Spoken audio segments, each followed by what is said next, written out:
You are not suffering because life is heavy, but because your mind keeps surrendering control to what was never yours.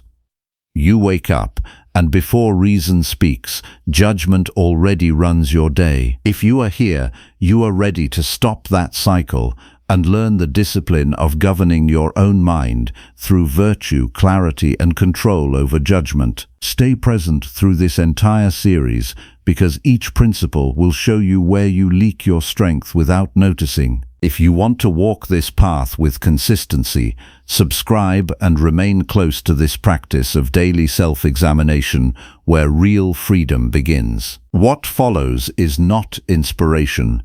It is instruction for the mind that wants to stand firm when everything outside it moves. Number 1. Master your judgments before attempting to control anything else. Listen carefully, because this is where your life either begins to change or continues to repeat itself in the same tired pattern. You do not suffer first from events. You suffer from the judgment you add to events. That is the wound. That is the mistake. The insult is not in what happened. The fear is not in the thing itself. The shame is not in the moment that arrived before you. Your mind, left untrained, rushes to declare disaster. It calls every delay an attack.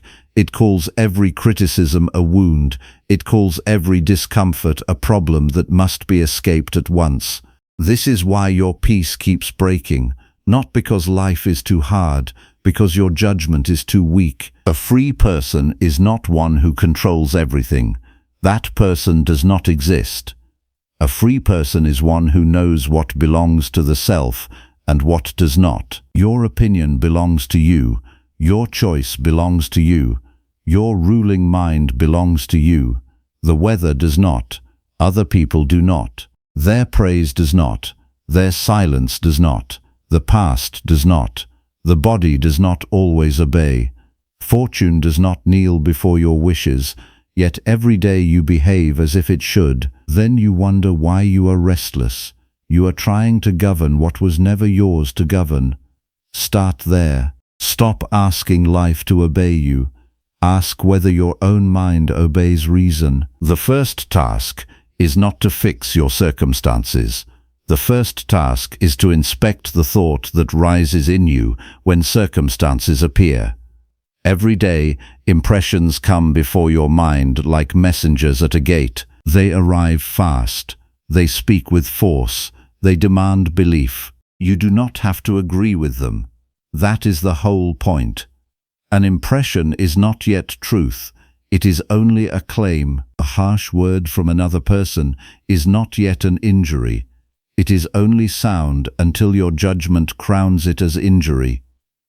A sudden fear is not proof of danger. It is only movement in the soul until reason asks what it means. Train yourself to pause before assent. That pause is the birthplace of strength. That pause is where the unbreakable mind begins. So when anger rises, do not say, "I am angry and therefore I must act." That is the language of the slave inside you. Say instead, "An impression of insult has appeared. I will examine it." When anxiety spreads through your chest, do not say, "This must be the truth because I feel it." Feeling is not verdict.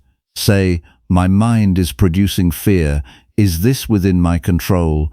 Is this useful? Is this worthy of me?" You will discover how much of your torment disappears when you stop obeying every sudden voice in your head. A disciplined mind does not let every thought sit on the throne. It checks its papers. It asks for evidence.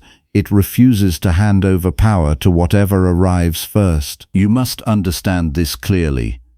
The mind is not made strong by being fed comfort. It becomes strong by being governed. A horse that runs wherever it pleases will carry no rider for long. A city without law collapses into noise. So too with the soul. If your impulses rule your judgment, your life becomes scattered. You chase pleasure 1 hour and resent it the next. You fear loss while clinging to what cannot stay. You delay what is necessary and then hate yourself for the delay. All of this begins when the mind says yes too quickly. The unexamined yes ruins more lives than open enemies ever could. Therefore, hold back the yes. Make reason wait at the door. Let nothing enter the house of your mind without inspection. You may ask how to begin. Begin where you always begin. Begin in the morning before the world reaches you. Sit still for a few minutes and tell yourself what kind of day this will be if you let it belong to moods and opinions. Then remind yourself what is yours and what is not. My mind is mine. My choice is mine. My judgment is mine. The bodies of others are not mine. Their actions are not mine. The outcome is not mine. The work is mine. The intention is mine. The virtue of how I meet this day is mine. Speak this plainly until it enters your bones. Do not treat it like a slogan. Treat it like a law. Because if you do not begin with this separation, the day will begin with confusion, and confusion will become suffering. When you step into work, you will be tested. Someone will speak carelessly. Someone will ignore you. Someone will delay what you need. Someone will take credit. Someone will make noise where you wanted order. The weak mind immediately transforms these things into drama. It calls them disrespect. It calls them sabotage. It calls them evidence that life is against it. But what is actually happening? Human beings are acting according to their own judgments, just as you act according to yours. This is not strange. This is the nature of the world. The question is not whether others will behave well at all times. They will not. The question is whether your peace depends on their perfection. If it does, you have placed your peace in foreign hands. Retrieve it. Practice this at work and in every crowded place. When someone cuts in front of you or speaks sharply, do not answer from the first flame. Count one breath. Then ask, what is the fact? What is my judgment? What response is fitting? The fact may be simple. A person acted badly. Your judgment may be distorted. I am being humiliated. I must defend myself. This should not happen to me. These are not facts. These are additions. Remove them and the event often shrinks to its true size. Many things that injure pride do not injure character unless you let them. The soul is only bent by what it consents to call a wound. Refuse that consent unless reason approves it. Do not confuse patience with weakness. Patience is not passive surrender. It is disciplined judgment. It is the power to see the moment clearly without being dragged by it. A patient person is not someone who tolerates everything. A patient person is someone who knows that the first impulse is usually unfit for command. That person waits until reason has spoken. This is why your life must become more deliberate. Stop making decisions in the heat of annoyance. Stop answering messages when vanity has been touched. Stop acting as if urgency were wisdom. Most mistakes are made by speed. A mind that can wait is a mind that can choose. A mind that can choose is no longer a servant of agitation. You must also learn the art of reclaiming the mind when it wanders into false stories. The mind is a loyal worker, but a reckless narrator. It imagines what others think. It rehearses humiliation that has not happened. It projects loss into the future and then suffers as if the loss were already here. When this begins, interrupt it. Name the story. Say, this is only a story about the future, or this is my fear speaking, or this is pride trying to protect itself. Naming the thought strips it of its spell. Then ask what is actually present right now. Often you will find that the present is smaller than the tale. It is a meeting, a task, a conversation, a body sitting in a chair, a breath. That is all. The rest is theater performed inside your own head. This is why you must guard your attention with more care than you guard your money. Money can be taken by thieves. Attention is stolen by your own consent. Every scroll, every useless argument, every imagined grievance, every habit of checking for approval. These drain the ruling mind. You do not become strong by consuming endless noise. You become strong by refusing to hand your attention to what cannot improve your character. Ask of everything that seeks entrance to your mind, does this make me more just, more disciplined, more courageous, more reasonable? If not, it is probably not worth your life. Your attention is not a trash bin for the world. It is the workshop where your soul is formed. Now hear this with full seriousness. A great deal of human misery comes from wanting reality to be otherwise. People curse the rain, they rage at age, they resent the body for changing. They fight time as if it were an enemy that can be threatened into retreat. This is childish. Reality does not ask for your approval before proceeding. To accept what is outside your control is not defeat, it is wisdom. The world is not obligated to arrange itself around your preferences. When you demand that it should, you become its beggar. When you say, "This has happened, what now? What is the proper action?" you become its master in the only sense that matters. Not master of events, master of yourself. Acceptance is not the same as approval. You are not asked to like every event. You are asked to meet each event without complaint and without collapse. There is a difference. Complaining makes you smaller. It turns the soul inward on itself. It says, "This should not be, but it is." So the sensible person leaves childish protest behind and turns to duty. What must be done now? What is the just act? What is the honest act? What is the disciplined act? In this way, the mind stops wasting its strength on refusal and begins using its strength for response. You were not given power to rewrite reality. You were given power to meet it nobly. This is where many people fail. They want control without discipline. They want peace without training. They want confidence without examination. They want a strong mind but keep feeding it weakness. They keep themselves surrounded by easy comfort, and then they are surprised by fragility. Do not be surprised.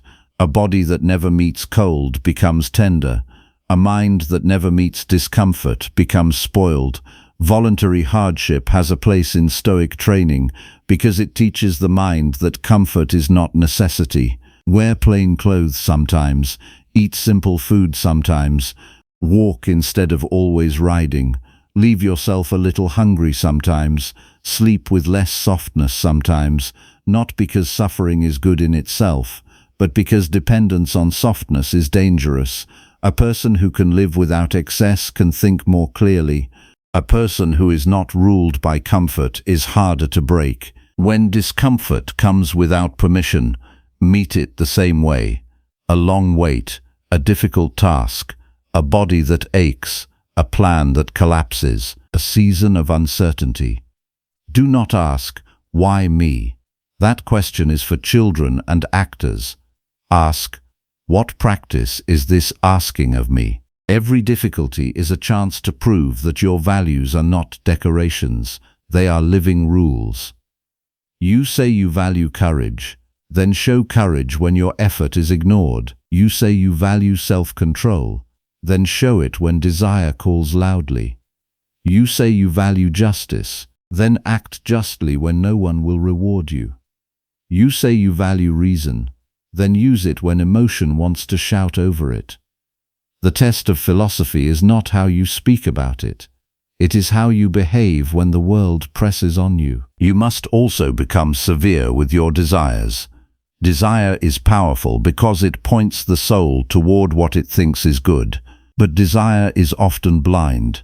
It runs after status, approval, novelty, and pleasure, as if these were the highest things. They are not. They are unstable. They come and go. They can be removed in an instant. If you bind your happiness to them, you have handed your life to fortune. You must teach desire to obey reason. Desire only what is truly good. Desire only virtue. Desire only what makes you better. Desire to be just in speech. Desire to be steady in loss. desire to be moderate in gain, desire to be useful, desire to be honest, desire to act without shame. This is how desire becomes a servant rather than a master. Notice how much pain comes from wanting what has no promise. You want to be admired by everyone. Impossible. You want to avoid embarrassment forever. Impossible. You want relationships without conflict. Impossible. You want a body that never weakens. Impossible. You want a life without interruption. Impossible. The mind that demands the impossible is condemned to frustration. The Stoic mind cuts away vain wanting and asks for what can actually be secured. Character can be secured, choice can be secured, integrity can be secured, clear judgment can be secured. The calm use of the present can be secured. These are enough. They are not small things. They are the only things that cannot be taken without your consent. This does not mean you stop caring about your duties. It means you care rightly. You care about the work, not the applause. You care about the truth, not the image. You care about being good, not seeming good. There is a great difference. The person obsessed with image becomes easy to control because he is always looking over his shoulder at imagined spectators. The person devoted to virtue becomes steady because his witness is within. He does not need a crowd to tell him what he is. He knows what he has chosen. This is the cleanest freedom. No need to perform, no need to posture, no need to beg for admiration. Just the quiet labor of becoming worthy. One of the most useful practices you can begin today is the pause before reaction. The next time someone offends you, do not answer instantly. The next time news scares you, do not swallow it whole. The next time temptation arrives, do not obey it in the first second. Put space between impression and response. In that space, reason lives. In that space, your life is saved from many foolish acts. A single pause can spare an entire day of regret. A single pause can save a relationship. A single pause can protect your reputation. A single pause can stop you from saying what cannot be unsaid. Most people never learn this because they are proud of their spontaneity. They call it honesty when it is often only lack of control. There is little glory in being ruled by the first movement of the soul. Another exercise is the evening review. Before sleep comes, sit with your day as a judge sits with the record. Do not dramatize, do not excuse, do not hate yourself. Simply ask, where did I act according to reason? Where did I surrender to impulse? Where did I speak too quickly? Where did I complain? Where did I avoid what I knew was right? Where did I honor virtue? This is not self-cruelty, it is self-governance. A life without review drifts. A life with review becomes intentional. You are not trying to punish yourself, you are training yourself. The person who refuses to examine his day will repeat it blindly. The person who examines it can improve. Improvement begins with honesty, and honesty begins when you stop protecting your ego from the truth. Be warned that self-deception is one of the deepest illnesses of the soul. You will tell yourself that you are only tired when you are actually avoiding duty. You will tell yourself that you are too busy when you are actually distracted. You will tell yourself that you cannot change when you are actually unwilling to be uncomfortable. You will call your habits personality so you do not have to call them weakness. You will call your anger strength so you do not have to call it lack of discipline. Do not lie to yourself. The soul cannot heal what it refuses to name. If your life is chaotic, say so. If your priorities are broken, say so. If your mind is noisy, say so. Then begin the work. Naming the truth is not humiliation. It is liberation. And here is a truth that many avoid because it demands too much.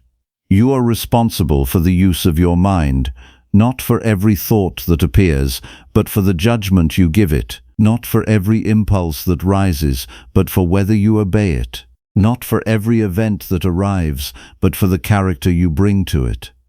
This means there is no excuse for surrendering your life to every mood. No excuse for acting as if your feelings were commands. No excuse for letting one bad moment become a bad day and one bad day become a bad life. You are not helpless. You are not condemned to your first reaction. You can train, you can improve, you can become harder to shake. When you understand this, the world changes shape. A delay becomes practice. A mistake becomes instruction. Criticism becomes a chance to test your composure. Loss becomes a proof that what is truly yours cannot be taken. Even pain becomes a call to hold fast to what is noble. This is not fantasy. This is the result of rightly trained judgment. The mind no longer asks, "How do I escape every difficulty?" It asks, "How do I meet this in accordance with reason?" That single shift is the difference between a fragile person and a strong one. Fragility asks for protection from life. Strength learns how to live inside it. You must also stop judging other people as if their shortcomings were a surprise. Human beings are born into confusion, habit, and error.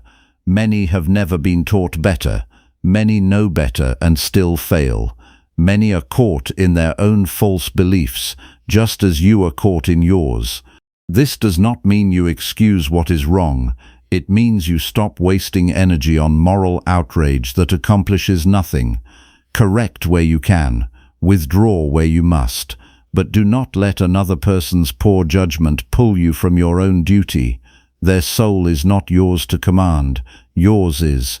Focus there. The more you police the errors of others, the less energy remains for the reform of yourself. That is a foolish exchange. There is another danger in the untrained mind. It believes that peace will come when the outer world finally settles. It waits for perfect conditions, perfect people, perfect timing.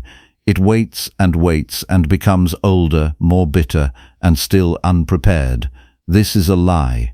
Peace is not found by improving the universe. Peace is found by improving the ruling faculty within you. That faculty is always available, morning, noon, and night, in traffic, in grief, in a difficult conversation, in disappointment, in success, in loneliness, in the middle of ordinary work. The gate to serenity is never closed. It is opened by right judgment. That is why the wise person does not postpone discipline. He begins with the mind he has and the day he is given. So let this be your standard. Before you call anything unbearable, ask whether you are calling it unbearable because it threatens comfort or because it truly threatens virtue. Most things do not threaten virtue. Most things threaten preference. That is all. A difficult person threatens your patience. A setback threatens your plan. A criticism threatens your pride. A loss threatens your attachment. These are not the same as the loss of goodness. The soul is not harmed when comfort is denied. It is harmed when it abandons reason. Keep that distinction in front of you. It will save you from much unnecessary suffering and much foolish panic. And if you fail, do not turn failure into identity. You will fail. You will react. You will speak before thinking. You will cling to the wrong thing. You will complain. You will indulge what you should resist. Do not make a monument to your weakness. Return to the work. The disciplined mind is not the mind that never falls. It is the mind that knows how to rise at once, examine the error, and choose better next time. The shameful thing is not that you stumbled. The shameful thing is that you keep calling the stumble your nature and give up before the training has begun. You are capable of more than your worst day. Prove it by what you do after the fall. Each morning, say to yourself that today you will encounter interference, ingratitude, arrogance, betrayal, resentment, and your own laziness. This is not pessimism, it is preparation. The soul that expects nothing easy is less likely to be shocked by difficulty. Then ask what kind of person you intend to be in the face of it. Not what you intend to get, not what you intend to avoid, what you intend to be. That is the proper question. Being is within you, getting is not. If you attend to being, the getting will matter less. If you attend only to getting, you will become dependent and brittle. One path leads to character, the other leads to endless need. Remember also that reason is not coldness. Reason is clarity. Reason sees the human condition without illusion. It knows that people are often mistaken. It knows that bodies age. It knows that plans change. It knows that praise is unstable and blame is cheap. It knows that the present moment is the only place where choice is made. Reason is not sterile. It is precise. It tells you where your power ends and your duty begins. It cuts away fantasy so that action can become clean. The more honest you become with reality, the less time you spend arguing with it. The less time you spend arguing with it, the more time you have to live well. And living well is the whole matter. Not living loudly, not living impressively, not living for applause. Living well, that means your word is reliable, your choices are measured, your temper is governed, your appetite is not your ruler, your fears do not dictate your conduct. Your mind can be trusted under pressure. Your life becomes simpler because it is ordered by one thing alone, virtue. This is what cannot be negotiated, not because life is theatrical, but because character is not optional. If you trade it for comfort, you have traded the only thing that was truly yours. So when the next hour arrives and it brings its usual demands, do not ask first how you feel, ask what reason requires. When the next disappointment comes, do not ask first who is to blame, ask what judgment you are holding that makes this unbearable. When the next fear rises, do not ask first how to escape it, ask whether it is about something within your control. If it is not, release it. If it is, act. If a desire is leading you towards slavery, cut it off. If a habit is making you weak, confront it. If your attention is scattered, recall it. If your mind is noisy, quiet it with reason. If your conscience is uneasy, do not drown it in distraction, face it. That is what strong people do. You do not need a different life to begin this work. You need a different judgment.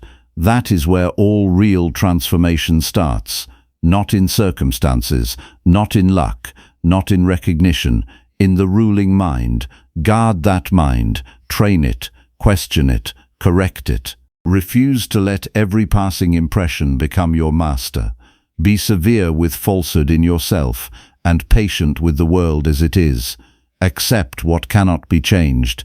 Act well where you can. Desire only what belongs to virtue. Review yourself every night. Rise every morning ready to meet reality without complaint. This is the road.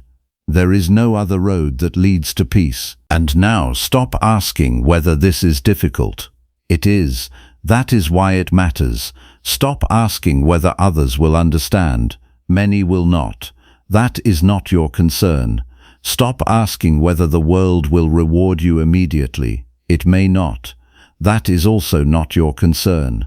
Your concern is whether you will govern yourself today or surrender yourself again to impulse, fear, and opinion. The answer must not be vague. Give it shape in action.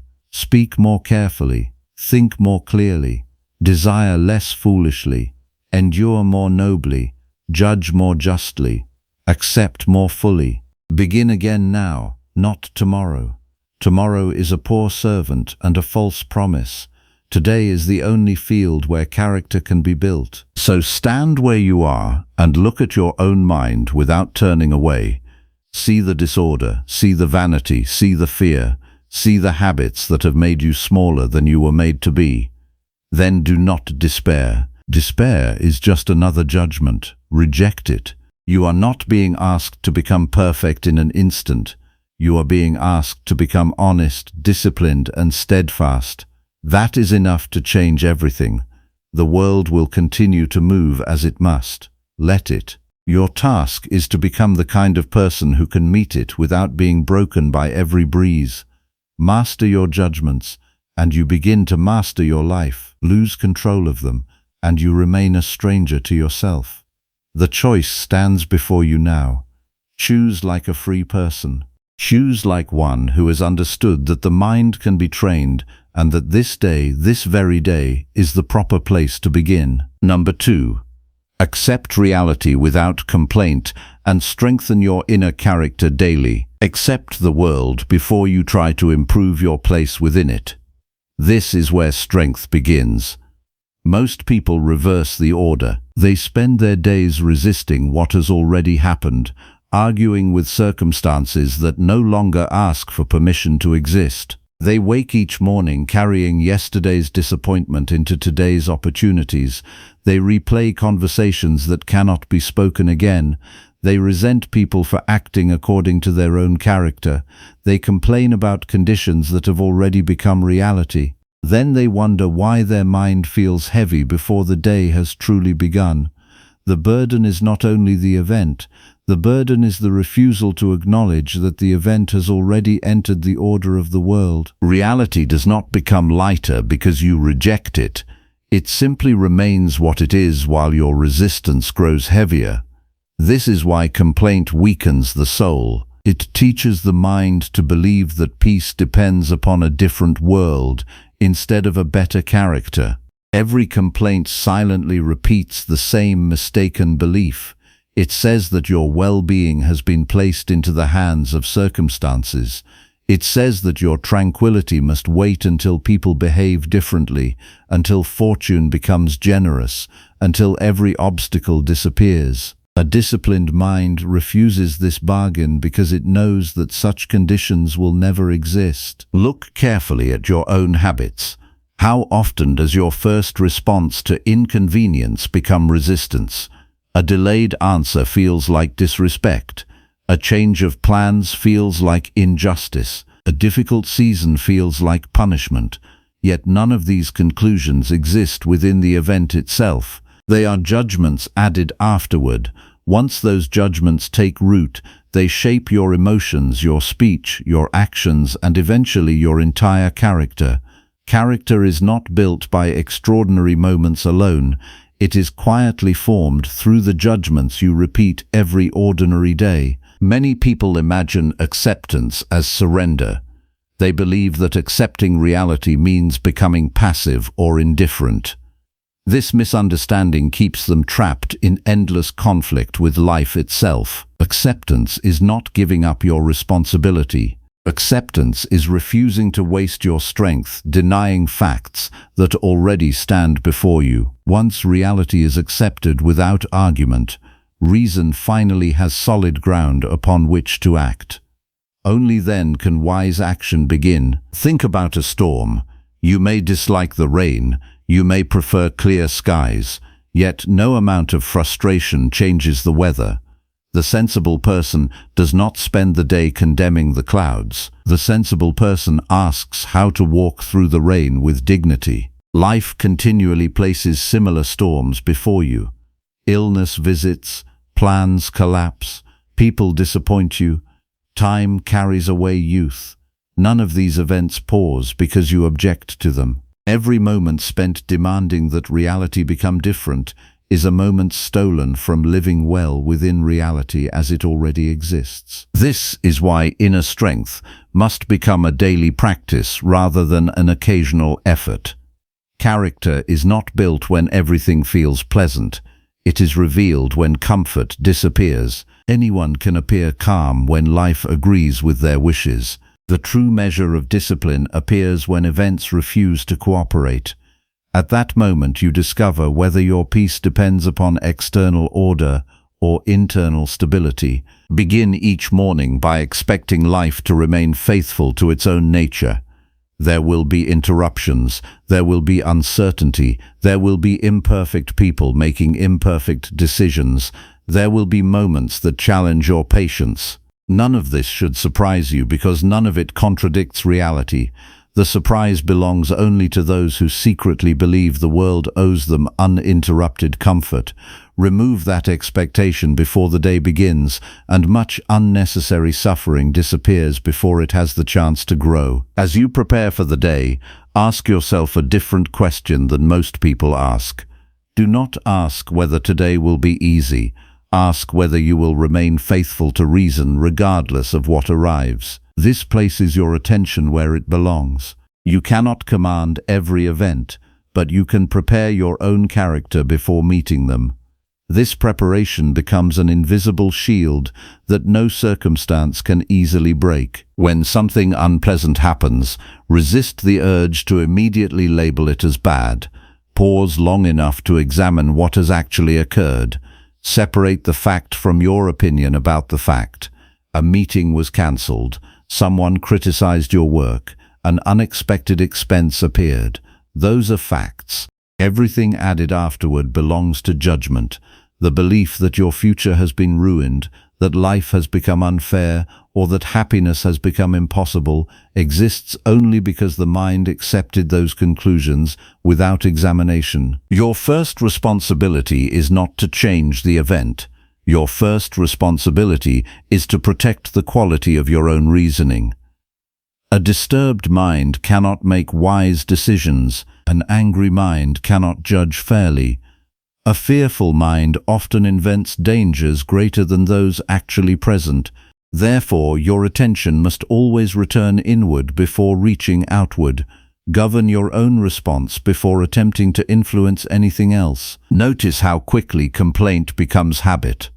At first, it appears harmless. A complaint about traffic, a complaint about work, a complaint about another person's attitude. Soon the mind begins searching for reasons to complain because it has been trained to expect dissatisfaction. Eventually, gratitude becomes difficult because attention has been educated to notice only what falls short of preference. This habit slowly reshapes the entire personality. The world begins to appear hostile even when many blessings remain plainly visible. Break this habit deliberately. Each time you notice yourself beginning to complain, stop before the words fully leave your mouth. Ask whether speaking them serves virtue or merely feeds dissatisfaction. If no useful action follows the complaint, silence often becomes the stronger choice. Silence gives reason time to reclaim leadership before emotion spreads unnecessary disorder. Strength grows through repetition. Just as the body changes through repeated movement, the character changes through repeated choices. Every moment of patience strengthens patience. Every honest action strengthens honesty. Every refusal to surrender to resentment strengthens self-command. Your daily conduct slowly becomes your permanent nature. Nothing magical occurs. The transformation is quiet. It happens one judgment at a time. Many people search for dramatic experiences that will permanently change them. They wait for motivation powerful enough to erase years of poor habits. But character rarely changes through excitement. It changes through steady discipline repeated without applause. The ordinary choices made every morning and every evening shape the soul far more than rare moments of inspiration. This is why your evening deserves as much attention as your morning. Before sleep arrives, return to the events of the day with complete honesty. Do not accuse yourself harshly. Do not defend yourself carelessly. Simply examine your conduct as a careful teacher examines the work of a student. Ask where you accepted reality with dignity. Ask where you resisted unnecessary facts. Ask where emotion quietly replaced reason. Ask where your speech became complaint instead of usefulness. Then resolve to improve tomorrow without carrying shame into the next day. Shame that produces discipline serves a purpose. Shame that becomes despair serves none. Do not seek perfection. Seek steady correction. The disciplined soul improves because it never stops examining itself. The careless soul remains unchanged because it spends its energy examining everyone else. Turn your attention inward more often than outward. Your own character deserves your closest observation because it remains the one field that truly belongs to your care. Another practice will strengthen this habit. Whenever disappointment appears, quietly ask yourself what opportunity for virtue has arrived hidden inside this difficulty. Perhaps patience is being requested. Perhaps courage is needed. Perhaps moderation must replace frustration. Perhaps justice must guide your next conversation. Every challenge contains an invitation to practice one of the qualities that make the soul stronger. If you ignore the invitation, hardship becomes mere suffering. If you accept it, hardship becomes instruction. Do not expect the world to announce these lessons clearly. They appear disguised as ordinary inconveniences. A delayed journey becomes training in patience. A difficult colleague becomes training in self-control. Financial limitation becomes training in moderation. Physical discomfort becomes training in endurance. The event itself cannot strengthen your character. Only the way you choose to meet it possesses that power. Remember that your reputation lives inside the opinions of other people. Your character lives inside your own choices. Confusing these two has led many lives into unnecessary exhaustion. If your peace depends upon praise, criticism will always disturb you. If your peace depends upon acting honorably, praise and criticism lose much of their power. Let your standard remain internal. Ask whether your actions agree with reason rather than whether they impress observers. There will be days when you fail this practice. You will complain before noticing it. You will resist reality before recognizing your resistance. You will become impatient, discouraged, or resentful. When this happens, avoid creating a second mistake by condemning yourself without measure. A person learning discipline should expect correction to be part of the process. Notice the failure clearly, learn from it immediately, then return to the practice without delay.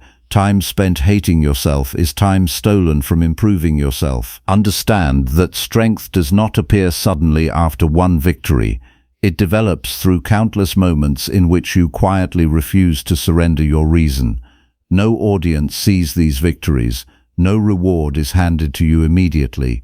Yet these unseen choices slowly build an inner foundation that remains steady while external conditions continue changing. Imagine two people facing the same hardship. One spends every hour asking why life has become unfair. The other accepts the fact before them and asks how to respond honorably. They experience the same event, but they do not experience the same life. Their judgments create two entirely different paths. One grows increasingly bitter because reality never satisfies expectation.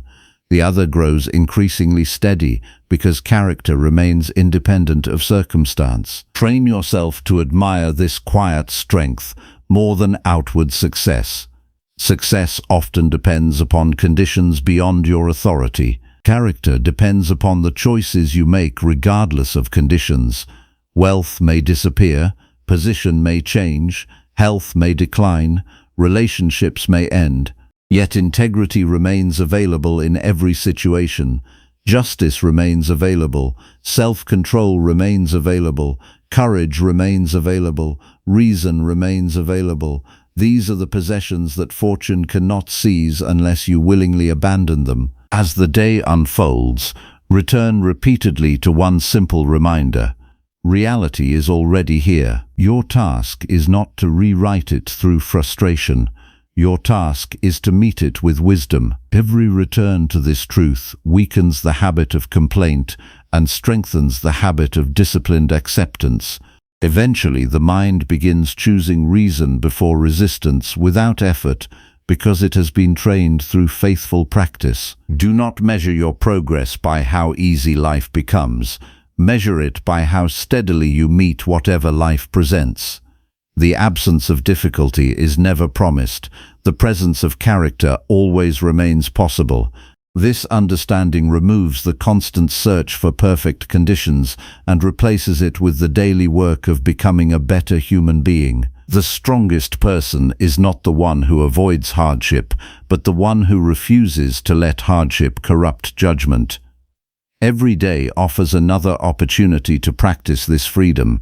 Every interruption asks whether you will remain governed by reason or surrender to impulse. Every disappointment asks whether your peace depends upon events or upon character. every morning invites you to begin again, regardless of yesterday's failures. Accept what has already entered your life without bitterness. Strengthen your character before demanding better circumstances. Speak less in complaint and more through disciplined action. Let each difficulty become another exercise in patience, justice, courage, or moderation. If you live this way consistently, your peace will no longer depend upon a cooperative world. It will rest upon something far more reliable, a mind that has learned to welcome reality without surrendering virtue, and a character strengthened day after day through faithful obedience to reason. Number 3. Guard your thoughts because they shape your entire life. The condition of your life is revealed long before it appears in your actions. It begins in the silent place where your thoughts are welcomed or rejected. Every choice you make is first permitted by the mind. Every habit grows from an idea repeated until it becomes familiar. Every emotion that governs your behavior begins as a judgment that was never carefully examined. If your thoughts remain undisciplined, your life cannot become disciplined. The battle is decided long before your hands move or your words are spoken. It is decided in the unseen moment when your mind either follows reason or surrenders to impulse. Most people believe they are responding to life itself. They are not. They are responding to the private conversation that never stops inside them. Two people experience the same event, yet one remains calm while the other becomes consumed by frustration. The difference is rarely found in the event. It is found in the thinking that follows it. One mind investigates before reaching a conclusion. The other races toward judgment without asking whether it deserves belief. The quality of your life, therefore, depends less upon what reaches your senses and more upon what your reason permits to remain within your mind. You cannot prevent every thought from appearing. Impressions arrive without invitation. Fear may present itself. Anger may rise suddenly. Envy may whisper quietly. Doubt may knock at the door without warning. None of these first movements define your character. They become dangerous only when you welcome them without examination. A disciplined soul understands that every thought is a visitor before it becomes a resident. You possess the responsibility to decide which visitors deserve a place within your inner life. Consider how carelessly most people guard their minds. They protect their possessions with locks. They protect their money with careful decisions. Yet they allow any passing opinion to enter their thinking without resistance. A careless remark from another person occupies their attention for hours. A rumor steals their peace. A memory from years ago governs today's choices. An imagined future creates present fear. The mind becomes crowded with thoughts that never deserved authority, and eventually those thoughts begin directing the entire course of life. Your inner world should never become a place where every passing impression receives immediate trust. It should become a place governed by careful examination. Each thought deserves a question before it receives your agreement. Is this true? Is this useful? Does this lead toward virtue or away from it? Does this concern something that belongs to my responsibility, or am I surrendering my attention to matters outside my authority? These questions restore order where impulse once ruled. Many people spend years attempting to improve their behavior while ignoring the thinking that continually produces that behavior. This effort resembles trimming branches while leaving unhealthy roots untouched. Lasting discipline cannot grow from confused judgment. Every outward action reflects an inward conclusion. If the conclusion remains false, the action will eventually return to disorder. Therefore, your greatest work is not controlling appearances. Your greatest work is refining the quality of your reasoning. Observe how quickly the mind invents stories that reality never confirmed. A delayed message becomes evidence of rejection. A serious expression becomes proof of hidden anger. A single mistake becomes the beginning of imagined failure. Nothing external declared these conclusions. The mind created them, then it reacted emotionally to its own invention. Countless hours of suffering arise not from facts, but from assumptions accepted without scrutiny. This habit quietly shapes relationships, decisions, and opportunities before truth has even been consulted. Reason demands patience before belief. The disciplined person refuses to declare certainty where only possibility exists. This restraint protects the soul from unnecessary disturbance. It prevents pride from becoming arrogance and fear from becoming panic. It allows judgment to mature before action follows. Such patience is not hesitation born from weakness. It is deliberate caution born from wisdom. Begin every morning by preparing the mind before exposing it to the world. Sit quietly for several moments and remind yourself that your first responsibility today is not productivity, approval, or comfort. Your first responsibility is preserving clear judgment. Tell yourself that many thoughts will compete for your attention before the day ends. Some will encourage resentment, others will encourage laziness, vanity, discouragement, or needless anxiety. Resolve before the first challenge appears that none of these thoughts will be accepted without examination. As the day unfolds, notice the speed with which your attention is captured. One unexpected event can easily pull the mind away from reason if you remain unaware. The disciplined practice is not preventing every distraction. The practice is noticing distraction before it gains complete control. The moment you recognize that your thinking has wandered into fear, resentment, or fantasy, gently return it to what reason can clearly understand. This repeated return is itself an exercise that strengthens the governing faculty of the soul. Many believe discipline requires constant intensity. It does not. Discipline often appears as quiet correction repeated throughout ordinary moments. Each time your thoughts begin drifting toward imagined disasters, bring them back. Each time your attention becomes consumed by another person's opinions, bring it back. Each time your mind begins rehearsing conversations that have not occurred, bring it back. These small acts rarely attract admiration from others, yet they gradually reshape the entire direction of your character. Pay close attention to the language you use inside your own mind.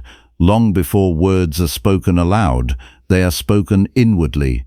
If your inner speech continually declares defeat, weakness, resentment, or hopelessness, your actions will eventually follow that direction. If your thinking remains guided by honesty, moderation, courage, and justice, your conduct gradually reflects those qualities. Character listens to the conversations you repeat in silence more faithfully than it listens to public declarations. Do not confuse constant thinking with wise thinking. An active mind is not necessarily a disciplined one. Endless mental activity often hides confusion rather than clarity. The purpose of reason is not to produce more thoughts, but to produce better judgments. Learn to recognize when continued thinking no longer serves understanding.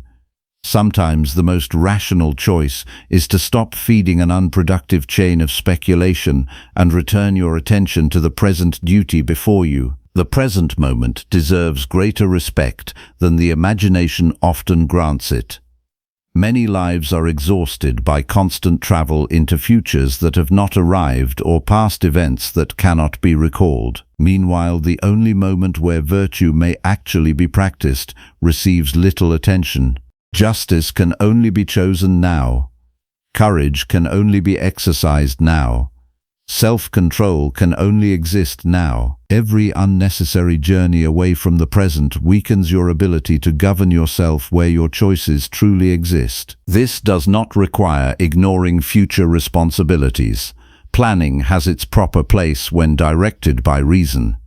The mistake occurs when preparation becomes anxious prediction. Thought should serve action rather than replace it. Once careful planning has been completed, continuing to worry adds nothing useful. At that point, the mind has crossed from rational preparation into voluntary disturbance. Learn to recognize this boundary and refuse to cross it. There is another danger hidden within careless thinking. Repeated resentment gradually reshapes the soul. Every time you revisit an old injury merely to relive its bitterness, you strengthen its influence over your present character. The person who harmed you may have long since continued with life, while your own thoughts repeatedly reopen the wound. In this way, the mind becomes both the prisoner and the jailer. Refusing to nourish resentment is not an act performed for another person's benefit. It is an act performed to preserve your own capacity for reason. Likewise, envy quietly distorts judgment. It persuades the mind to compare circumstances rather than examine character. Attention becomes fixed upon another person's possessions, achievements, or recognition, while neglecting the only true work that belongs to you. Every moment spent measuring yourself against another person's fortune is a moment withdrawn from strengthening your own virtue. The disciplined soul redirects that attention immediately. Another person's path cannot improve your own. Only your choices possess that power. Practice guarding the first moments after waking. Before reaching for distractions, examine the direction of your own thinking. Ask yourself whether your mind begins the day already carrying unnecessary burdens. Are you replaying yesterday's disappointment before today has begun? Are you anticipating failure before effort has even started? Notice these tendencies without anger. Then deliberately replace them with questions guided by reason. What responsibilities belong to me today? How may I perform them honorably? Which virtues deserve particular attention before night returns? Such questions orient the mind toward duty rather than emotional habit. During conversations, continue the same vigilance. While another person speaks, observe the silent reactions forming inside you. Pride may urge interruption. Anger may prepare a sharp reply. Vanity may seek approval. Fear may encourage silence when honesty should speak. These inner movements occur quickly, yet awareness creates space for choice. Instead of obeying the first impulse, remain attentive until reason determines the proper response. This practice transforms ordinary conversations into daily exercises of self-government. At day's end, perform another careful examination. Review not merely what happened, but how your thinking responded throughout those events. Which thoughts deserved acceptance? Which were believed too quickly? Where did assumption replace evidence? Where did emotion attempt to disguise itself as wisdom? This review should remain calm and truthful. The purpose is not self-condemnation. The purpose is education. Every honest observation becomes material for tomorrow's improvement. Remember that your greatest opponent rarely appears outside you. The greatest obstacle often arrives disguised as unquestioned thinking, an impatient conclusion, an exaggerated fear, a desire for recognition, an excuse that protects comfort instead of virtue. These influences gain power only when left unnoticed. Once brought into the light of careful examination, many lose their authority almost immediately. Strength, therefore, depends less upon controlling circumstances than upon governing attention. Wherever attention settles repeatedly, character gradually follows. If your attention remains fixed upon injustice, resentment grows. If it remains fixed upon pleasure alone, discipline weakens. If it remains fixed upon virtue, the soul slowly becomes ordered according to reason. Attention is never neutral. It continually shapes the person you are becoming. There will be moments when your mind feels restless despite sincere effort. Do not become discouraged. The lifetime of careless thinking cannot be corrected in a single day. Each return to reason is itself progress. Every rejected false judgment weakens an old habit. Every accepted true judgment strengthens a new one. Transformation occurs through faithful repetition rather than dramatic change. Do not expect the world to become quieter so your thoughts become clearer. External noise has always existed and always will. The real task is learning which voices deserve entrance into your judgment. Not every opinion deserves consideration. Not every fear deserves belief. Not every desire deserves obedience. The disciplined person learns to distinguish between passing mental activity and genuine guidance from reason. Your peace will never become more secure than the quality of the thoughts you consistently permit. Guarding your mind is therefore not an occasional exercise reserved for moments of crisis. It is the daily responsibility that protects every other virtue. Courage depends upon sound judgment. Justice depends upon clear thinking. Moderation depends upon disciplined attention. Wisdom itself cannot exist where the mind remains governed by unchecked impressions. As this practice deepens, you will notice that external events lose much of their power to disturb you.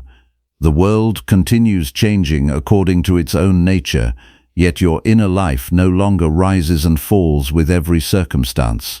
You become slower to assume, slower to resent, slower to fear, and quicker to examine. Others may believe your calmness comes from favorable conditions. They will not see the quiet labor taking place within your own mind each day. Guard your thoughts with greater care than you guard anything you possess. Every decision begins there, every habit is strengthened there, every relationship is influenced there, every day is shaped there. The mind that faithfully returns to reason becomes difficult to deceive, difficult to provoke, and difficult to enslave. Such a life is not built by chance. It is built one examined thought at a time until clear judgment becomes your natural way of living and virtue becomes the steady companion of every choice you make. Number 4.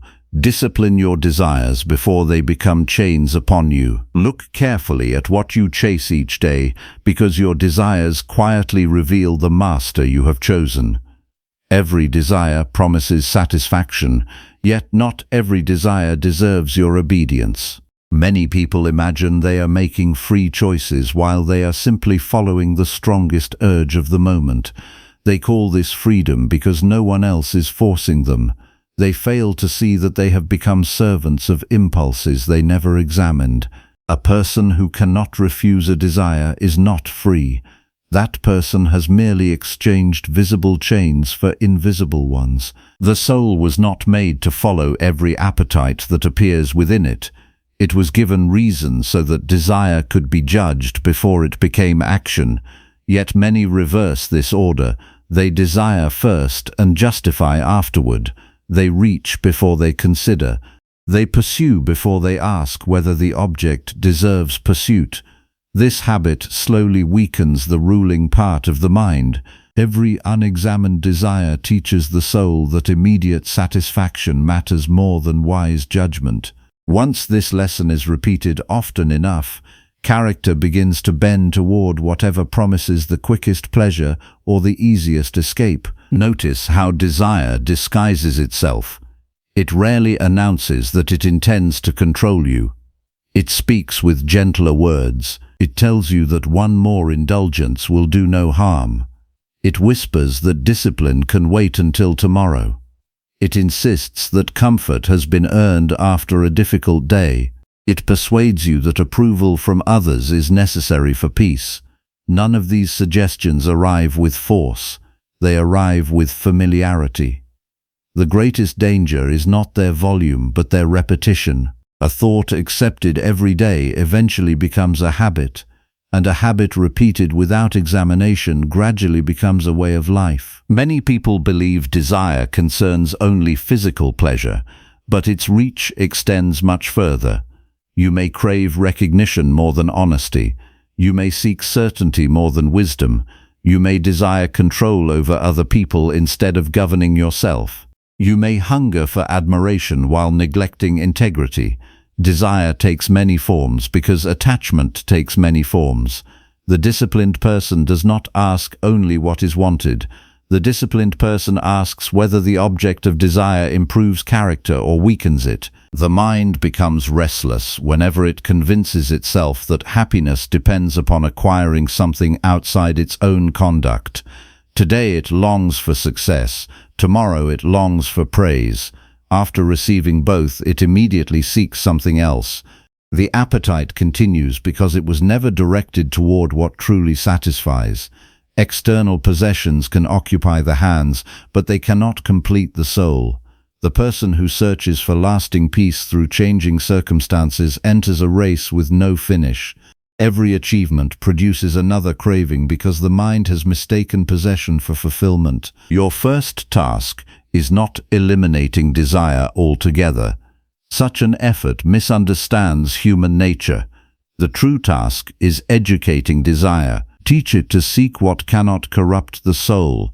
Direct it toward justice instead of status, toward moderation instead of excess, toward courage instead of safety purchased through compromise, toward truth instead of approval.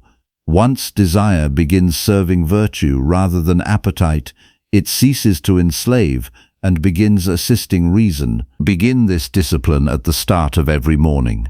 Before the demands of the day gather around you, ask yourself a simple question. What am I seeking today, and why do I seek it?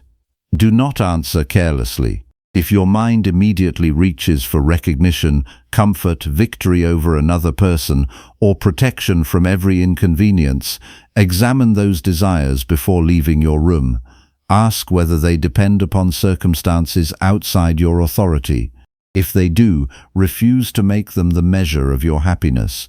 Instead, direct your attention toward the quality of your own choices, because those remain within your care throughout the entire day. As your responsibilities unfold, remain watchful whenever a strong urge appears. Do not treat desire as an enemy, but do not treat it as a trusted guide either. Pause before obeying it. Ask what this desire requests from your character. Does it ask you to abandon honesty? Does it tempt you to neglect duty?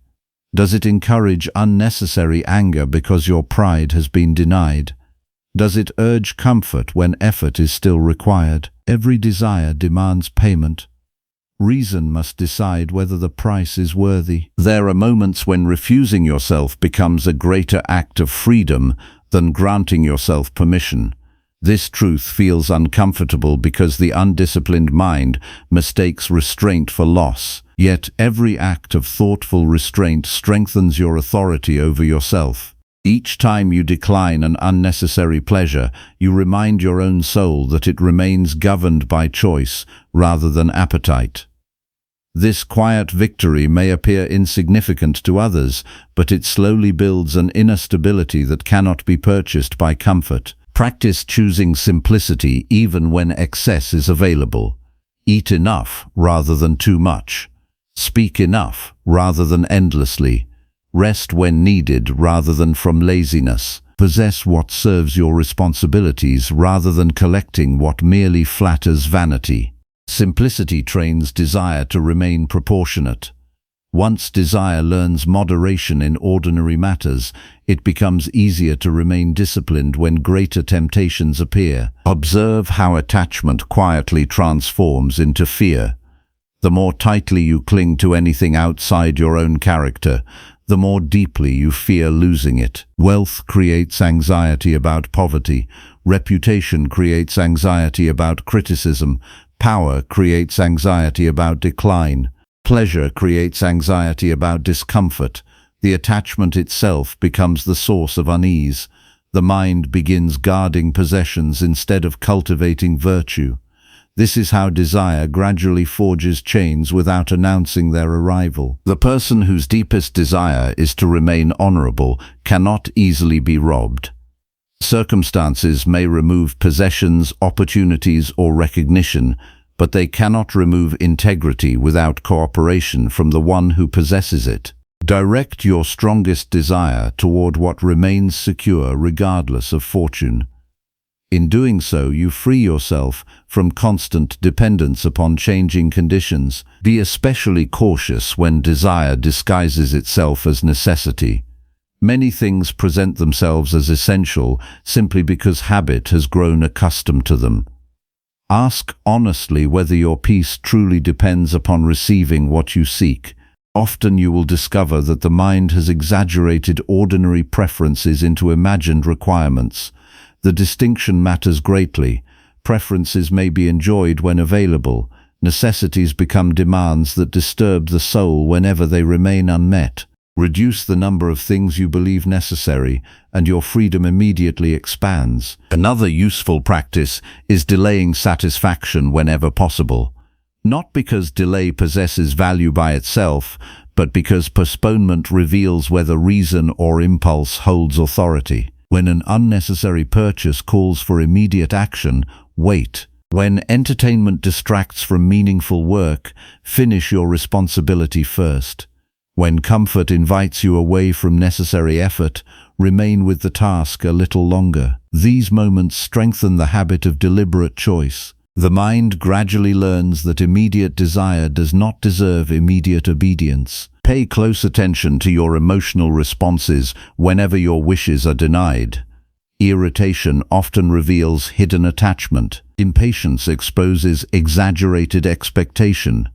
Resentment uncovers mislaced dependence upon outcomes. Instead of becoming discouraged by these discoveries, welcome them.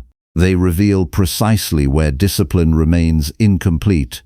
Every emotional disturbance points toward an area where desire has exceeded the guidance of reason. This knowledge becomes valuable only if you use it to correct yourself rather than excuse yourself. Throughout the day, quietly remind yourself that wanting something does not prove its goodness. The strength of a desire says nothing about its worthiness. Many harmful actions begin with powerful feelings that were never questioned. Let reason become the measure instead. Ask whether fulfilling this desire would strengthen justice, moderation, courage, or wisdom. If it would not, its intensity should not persuade you otherwise. Do not envy those who appear to possess endless opportunities for pleasure. Their abundance may conceal greater dependence than your limitations. A person surrounded by constant indulgence often forgets how to refuse themselves. Without realizing it, they become increasingly vulnerable to every disappointment because they have trained desire to expect satisfaction without interruption. The disciplined soul remains stronger because it has learned contentment independent of abundance. Likewise, avoid admiring lives built upon endless consumption. Many appear successful while remaining inwardly restless. They continue adding possessions because they have not learned to govern longing.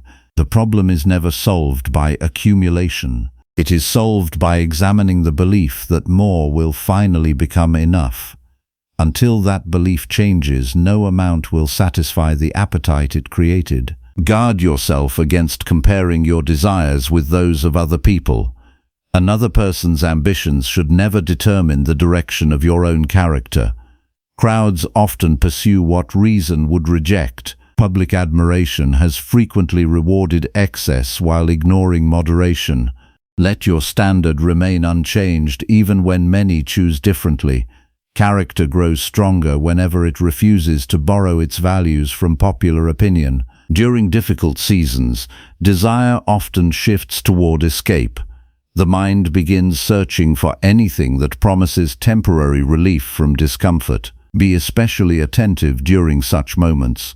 Hardship weakens careless judgment because the longing for immediate ease becomes stronger than usual.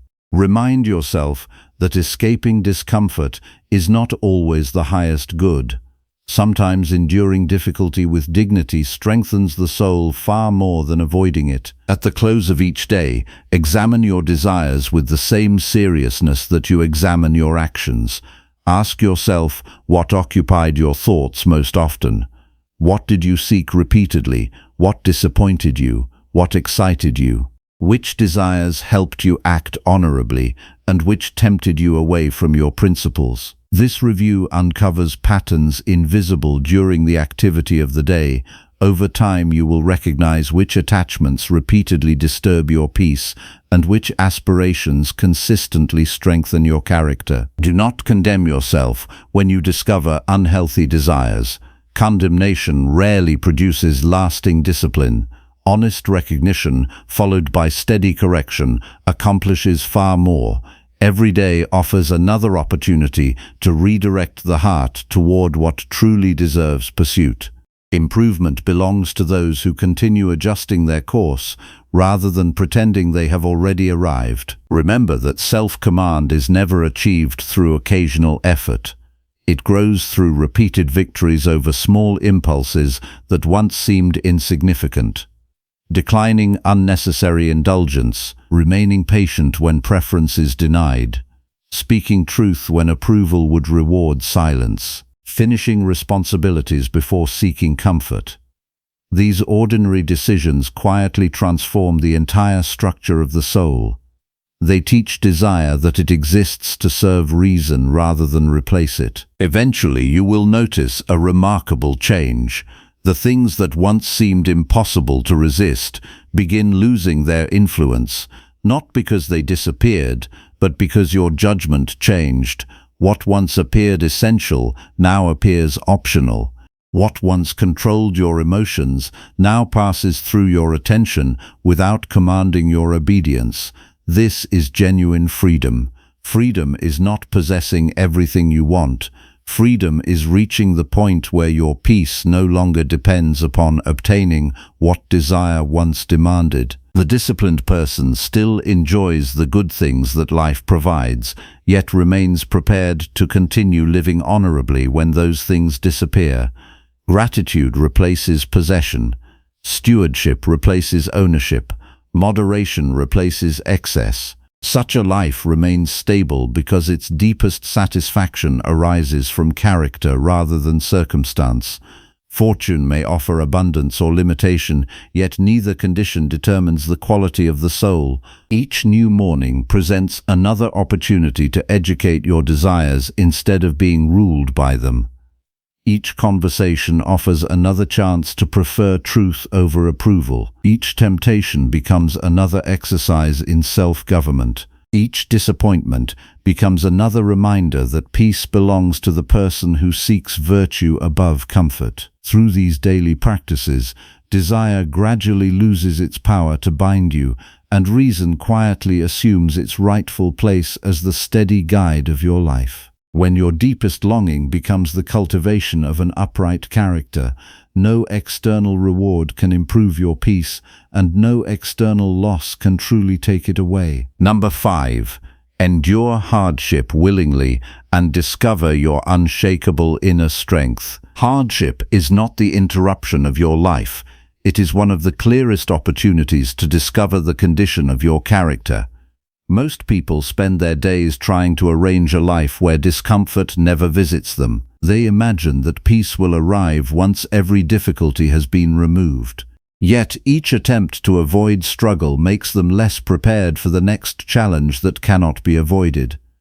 A mind trained only by comfort becomes unsettled the moment reality refuses to cooperate. A mind trained through disciplined endurance remains steady because it has already accepted that difficulty belongs to the natural order of human life. Look honestly at the moments that disturb you most. Often the pain itself passes more quickly than your resistance to it. A delayed opportunity becomes days of frustration. A careless remark becomes weeks of resentment. An unexpected setback becomes a reason to doubt your entire future. The event enters your life for a brief moment, but your judgment gives it a lasting residence. Hardship grows larger each time the mind declares that it should never have existed. Instead of meeting the challenge before you, you begin fighting an argument with reality itself. That battle cannot be won because reality has already spoken. You must understand the difference between pain and corruption of character. Pain belongs to the body and to external conditions. Corruption belongs to the soul when it abandons reason. Many fear discomfort more than dishonesty. They fear inconvenience more than cowardice.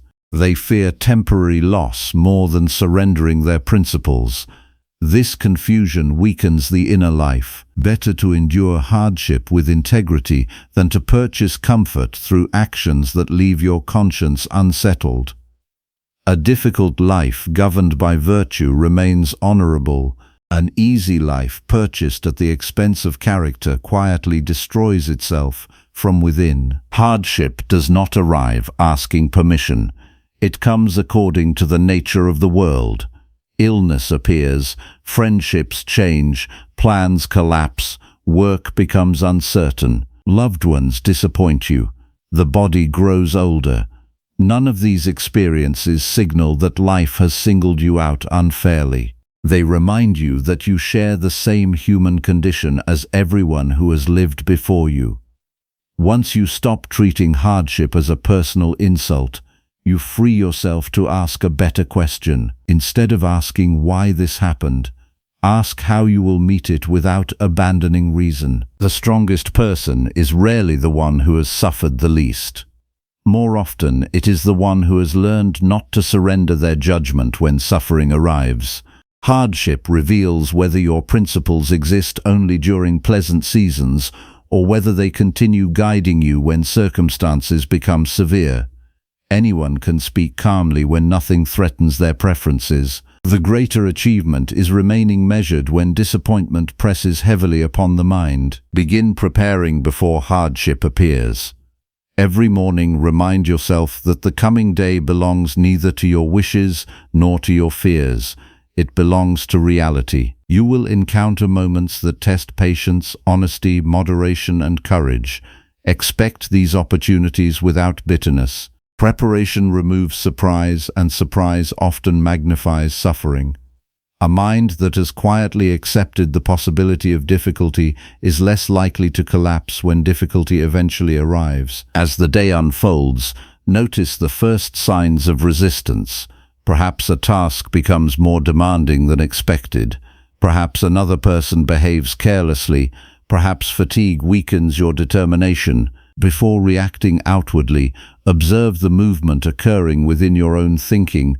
Are you declaring the moment unbearable before examining it?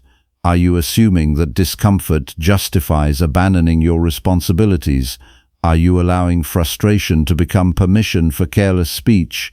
These are the moments where character is either strengthened or weakened. The disciplined response is not pretending that hardship feels pleasant. Such pretense serves no purpose. Instead, acknowledge the difficulty honestly while refusing to surrender your self-command. You may recognize that a situation is painful without concluding that it has authority over your conduct. Your emotions deserve awareness, but they do not deserve unquestioned leadership. Let reason remain the guide, even while discomfort remains present. Many people become discouraged because they expect inner strength to appear before effort. They wait until confidence arrives before acting courageously. They hope resilience will exist before they endure anything difficult. This expectation reverses the proper order. Strength grows through practice. Courage develops while facing fear. Patience develops while enduring delay. Self-control develops while resisting impulse. No virtue becomes stable without repeated exercise under genuine difficulty. Consider the person who avoids every demanding responsibility because failure seems possible. That person may experience temporary relief, yet each avoidance quietly teaches the mind that discomfort should always be escaped. Eventually, even small challenges begin appearing overwhelming because the habit of endurance has never been cultivated. Another person accepts demanding work despite uncertainty.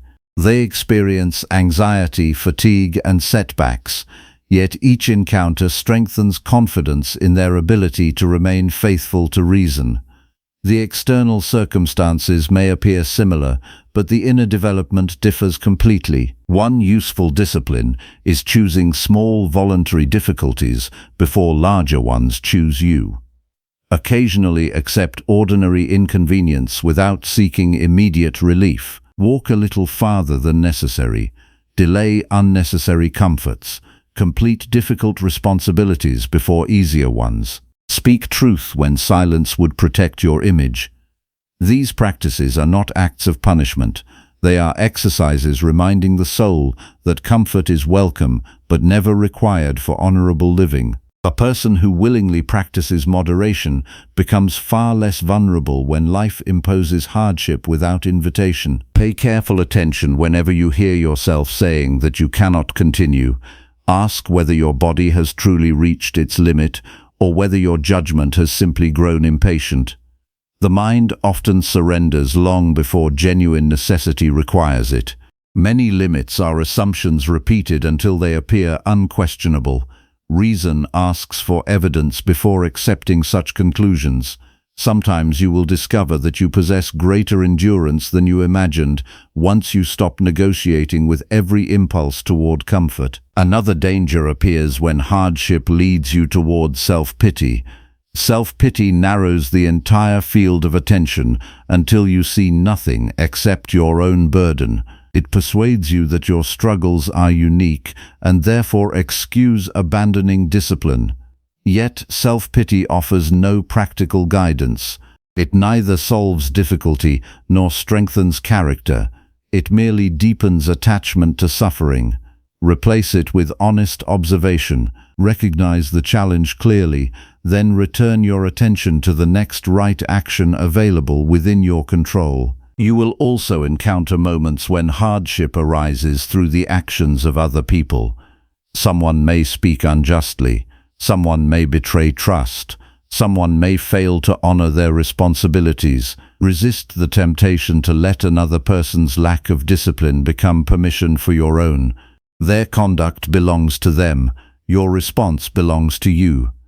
If you allow another person's wrongdoing to pull you into anger, dishonesty, or revenge, you have surrendered authority over your own character. Protect your integrity even when others neglect theirs. Remember that the value of hardship depends upon the use you make of it. The same experience can leave one person bitter and another wiser. Circumstances alone determine neither outcome. The deciding factor is judgment. One person asks how life has wronged them. Another asks which virtue this situation now requires. One becomes consumed by resentment. The other becomes strengthened through deliberate practice. The event remains identical. The inner response creates entirely different lives. Throughout difficult seasons, return repeatedly to the distinction between what belongs to you and what does not. Outcomes may remain uncertain. Other people's choices remain beyond your command. The passage of time cannot be slowed. Fortune cannot be directed according to preference. Yet your honesty remains available. Your fairness remains available. Your restraint remains available.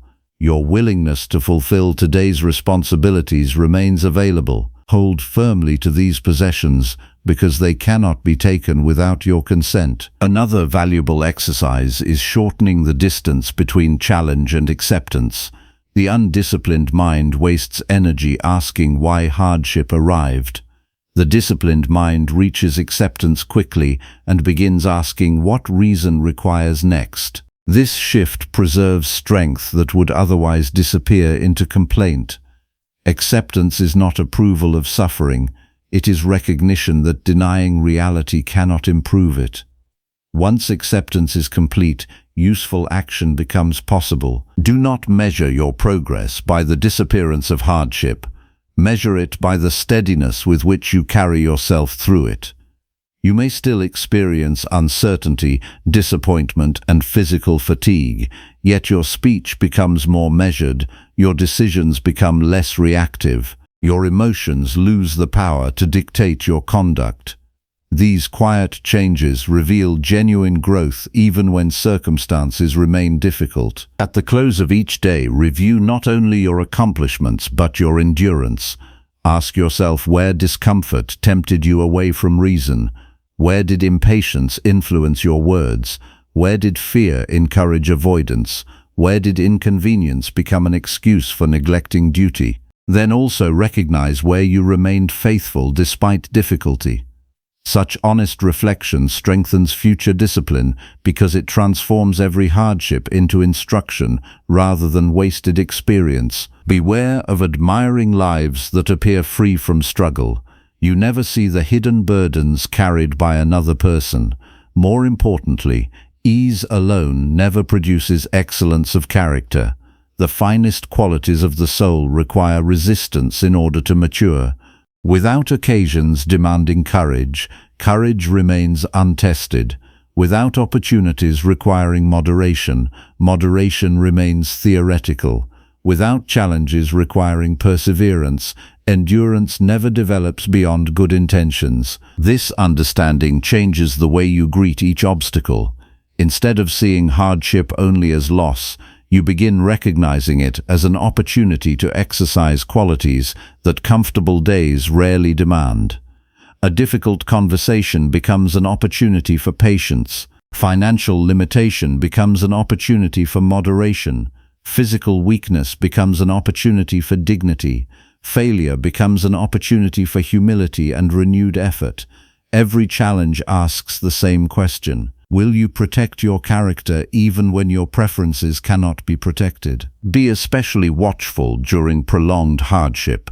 Short difficulties often awaken determination, but long seasons of uncertainty gradually tempt the mind toward resignation. Continue returning to today's responsibilities rather than becoming overwhelmed by the entire future. Virtue is always practiced one decision at a time. You are never required to solve every problem immediately. You are required only to govern your present choice according to reason. Tomorrow will ask for its own discipline when it arrives. Avoid comparing your burdens with those carried by others. Comparison distracts the mind from its proper work. Whether another person's path appears easier or harder cannot improve your own conduct. Direct your attention where it remains useful. Ask whether you are becoming more truthful, more just, more moderate, and more courageous through what you currently face. These questions strengthen character. Comparisons merely feed unnecessary dissatisfaction. There will be occasions when your efforts seem unnoticed and your endurance unrewarded. Continue anyway. Virtue does not lose its value because recognition fails to appear. The worth of honorable conduct lies within the conduct itself, not within the applause that may or may not follow. Build your life upon this understanding, and disappointment loses much of its power to disturb you. Gradually, you will notice that hardships once feared no longer possess the same authority over your mind. Difficult circumstances may still require effort, but they no longer convince you that peace has disappeared. You begin trusting your capacity to respond rather than fearing every challenge that might arise. This confidence does not come from controlling the world. It comes from repeatedly proving to yourself that reason can remain steady while the world continues changing around you. The unshakable strength you seek has never been hidden inside favorable conditions. It has always been waiting within the disciplined use of your own character. Every hardship gives you another opportunity to uncover it. Accept each challenge without resentment. Meet each difficulty without surrendering integrity. Refuse to let discomfort become the measure of your decisions. Return again and again to clear judgment, honest action, and steadfast endurance. In doing so, you will discover that the greatest victory is not escaping hardship, but becoming the kind of person whom hardship cannot persuade to abandon virtue. That strength remains with you in every season because it depends not upon fortune, but upon the disciplined soul you choose to cultivate each day. Number 6. Choose virtue above comfort every single day without hesitation. Every morning your life presents you with a quiet decision long before the world notices your actions. It asks whether you will follow comfort or whether you will follow virtue. Most people never hear the question because they answer it without reflection. They choose whatever feels easier, whatever protects the image they have built, whatever postpones effort, whatever avoids temporary discomfort. By the end of the day, they wonder why they feel divided within themselves. The answer is simple. Every time comfort became the guide, character surrendered a small part of its authority. Comfort is not evil, yet it becomes dangerous when it takes the place reserved for reason. The body naturally seeks ease, the mind naturally avoids effort. Left unexamined, these tendencies quietly become rulers. A difficult conversation is delayed because silence feels safer. An honest admission is hidden because pride feels more comfortable than humility. A necessary responsibility is postponed because immediate pleasure appears more attractive than disciplined action. None of these choices seem important by themselves, yet together they shape the entire direction of a life. Virtue asks different questions than comfort. Comfort asks what feels pleasant in this moment. Virtue asks what is right regardless of how it feels. Comfort measures success by convenience. Virtue measures success by the condition of the soul after the choice has been made. One path offers temporary ease while quietly weakening judgment. The other often demands effort while steadily strengthening the inner life. Every meaningful day contains opportunities to choose between these two voices. Many people believe they are waiting for extraordinary moments to prove their character. They imagine that courage will appear during some great crisis, or that integrity will reveal itself through remarkable events. Yet character is built long before such moments arrive. It grows through ordinary decisions repeated faithfully, returning lost property when no one would know, speaking truth when deception offers advantage, remaining fair towards someone who has treated you unfairly, completing necessary work after enthusiasm has disappeared. These quiet victories create the person who later remains steady when greater tests appear. The greatest danger of comfort is not physical softness, it is moral softness. A person may possess little and still become ruled by comfort if they constantly avoid what reason requires. Another may enjoy many good things while remaining inwardly disciplined because comfort never governs their decisions. The issue is not what surrounds you, the issue is what directs you. Ask yourself honestly which voice usually receives your obedience. Does reason lead your actions, or do temporary feelings decide the course of your day? Before leaving your home each morning, establish your standard clearly. Do not promise yourself that everything will proceed according to your wishes. Instead, commit yourself to remaining honorable, regardless of what unfolds. Tell yourself that opportunities to practice justice, moderation, courage, and wisdom will certainly appear, though they may not arrive wearing pleasant faces. Some will come disguised as inconvenience, others will appear through criticism, disappointment, delay, or misunderstanding. Welcome these moments because they reveal whether your principles truly guide your conduct. Throughout the day, pay close attention whenever comfort begins negotiating with your conscience. It often speaks quietly. It tells you that one dishonest answer will save unnecessary trouble. It suggests that avoiding responsibility today will create more energy tomorrow. It encourages silence when another person deserves your honest help. It advises resentment because forgiveness feels demanding. Listen carefully to these inner conversations without immediately accepting them.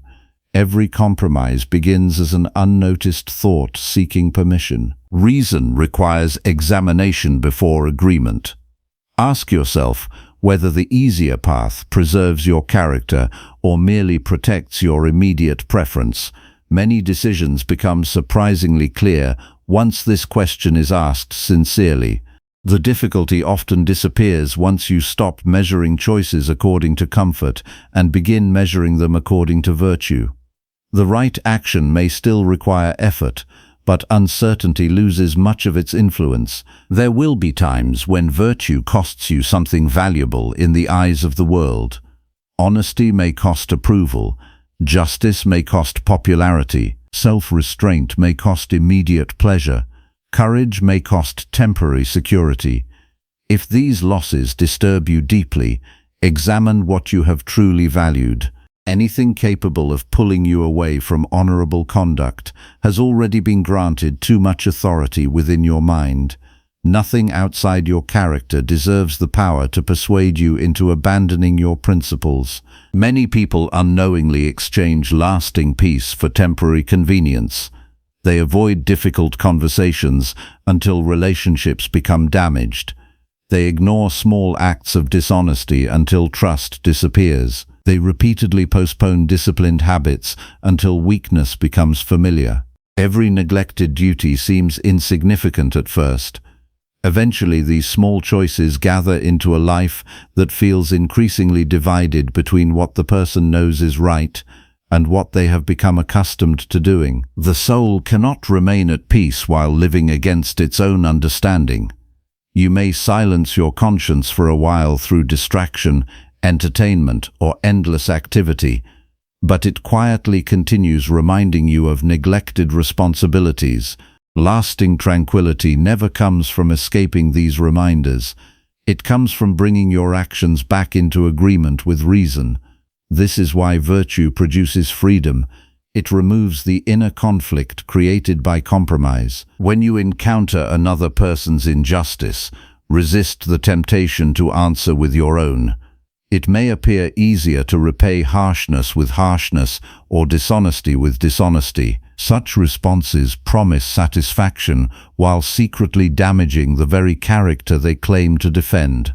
Another person's conduct never grants permission to abandon your own standards. Your responsibility remains unchanged regardless of how others choose to behave. Practice remaining truthful even when falsehood offers immediate advantage. Practice moderation even when excess appears harmless. Practice fairness when resentment feels justified. Practice courage when fear suggests retreat. Each act strengthens your confidence that your well-being depends upon the quality of your choices rather than the ease of your circumstances. This confidence gradually replaces the constant search for favorable conditions. One powerful exercise is deliberately choosing the more honorable path whenever both options remain available. If recognition can be gained through exaggeration, refuse it. If convenience can be purchased through neglecting duty, reject it. If comfort invites laziness while responsibility still calls, answer responsibility first. These choices may appear small, yet they train the mind to recognize virtue as the highest good, rather than treating it as an occasional preference. Notice how often hesitation appears before doing what you already know is right. The hesitation itself deserves examination. Usually it does not arise because reason remains uncertain. More often it appears because comfort fears losing its influence. The mind invents delays, excuses, and complicated explanations simply to avoid temporary difficulty. Learn to recognize these patterns quickly. Once reason has clearly identified the proper action, unnecessary hesitation becomes another form of resistance. There is a quiet satisfaction that follows every honorable decision.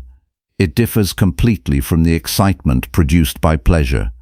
Excitement fades quickly because it depends upon changing circumstances. The satisfaction born from virtue remains steady because it comes from knowing that your conduct remained faithful to your principles. No applause is required, no audience is necessary. Your own conscience becomes sufficient witness. Do not mistake external success for evidence of a good life. Many people achieve influence while neglecting integrity. Others gain wealth while losing moderation. Some receive admiration while quietly abandoning honesty. Outward accomplishments cannot repair inward disorder. A person who wins every competition yet loses command of their own character has gained far less than they imagine.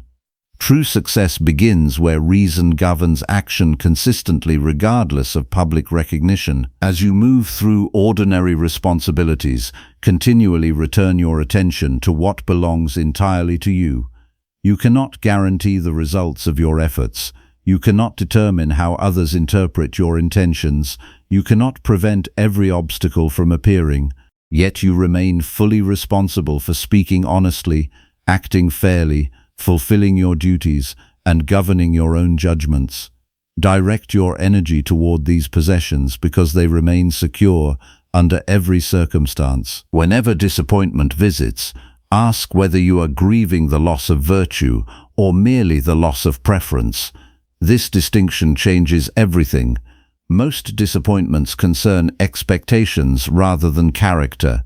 A delayed opportunity, an unfavorable opinion, or an unexpected failure cannot damage the soul unless they persuade you to abandon reason.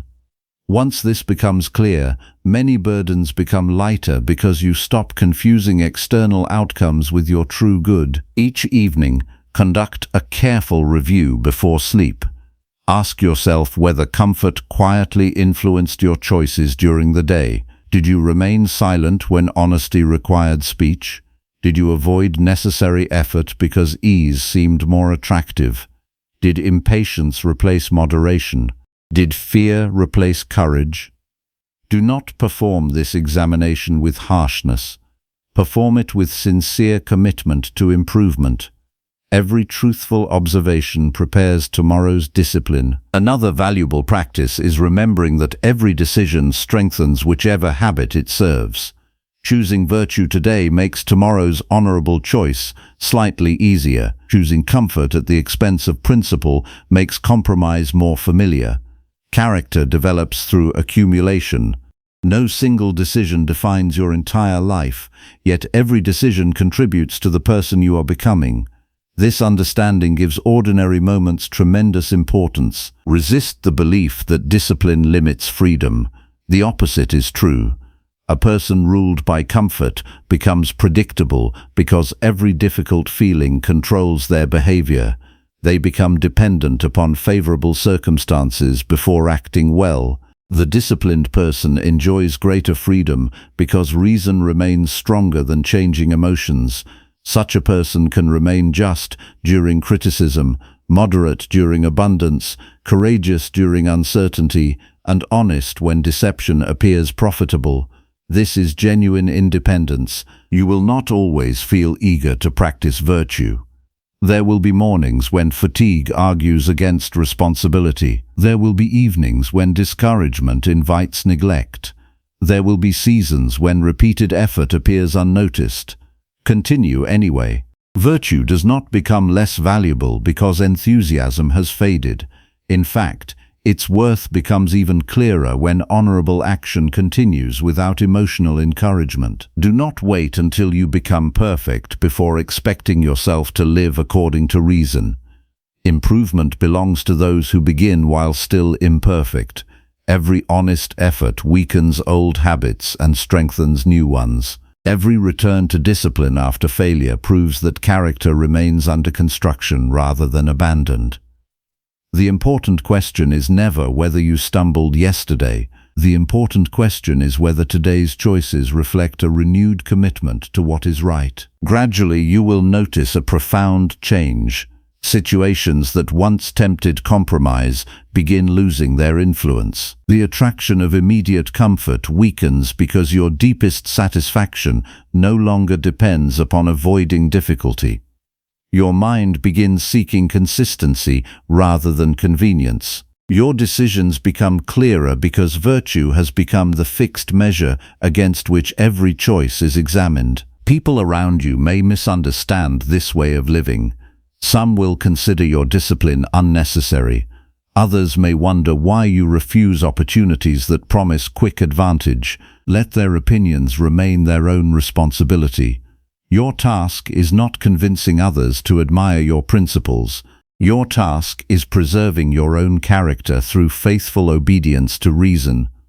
The value of an honorable life does not depend upon public agreement. Remember that every sunrise places the same question before you. Will today's decisions be governed by what feels easiest, or by what is most worthy of a rational human being? The answer is never given once for all time. It is renewed with each conversation, each temptation, each responsibility, and each disappointment. Choose virtue immediately whenever the choice becomes clear. Refuse to bargain with comfort when conscience has already spoken. Build your life upon actions that leave your character stronger rather than your circumstances easier. In doing so, you will discover a peace that neither pleasure can guarantee nor hardship can remove, because it rests entirely upon the steady practice of living according to reason every single day. Number 7. Conquer your fears through reason instead of empty imagination. Fear rarely arrives wearing its true face.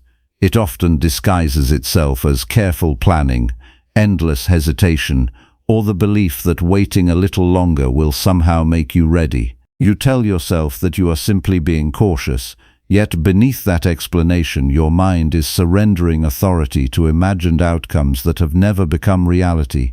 Before any external obstacle has the chance to oppose you, your own thinking has already withdrawn from the path that reason would have chosen.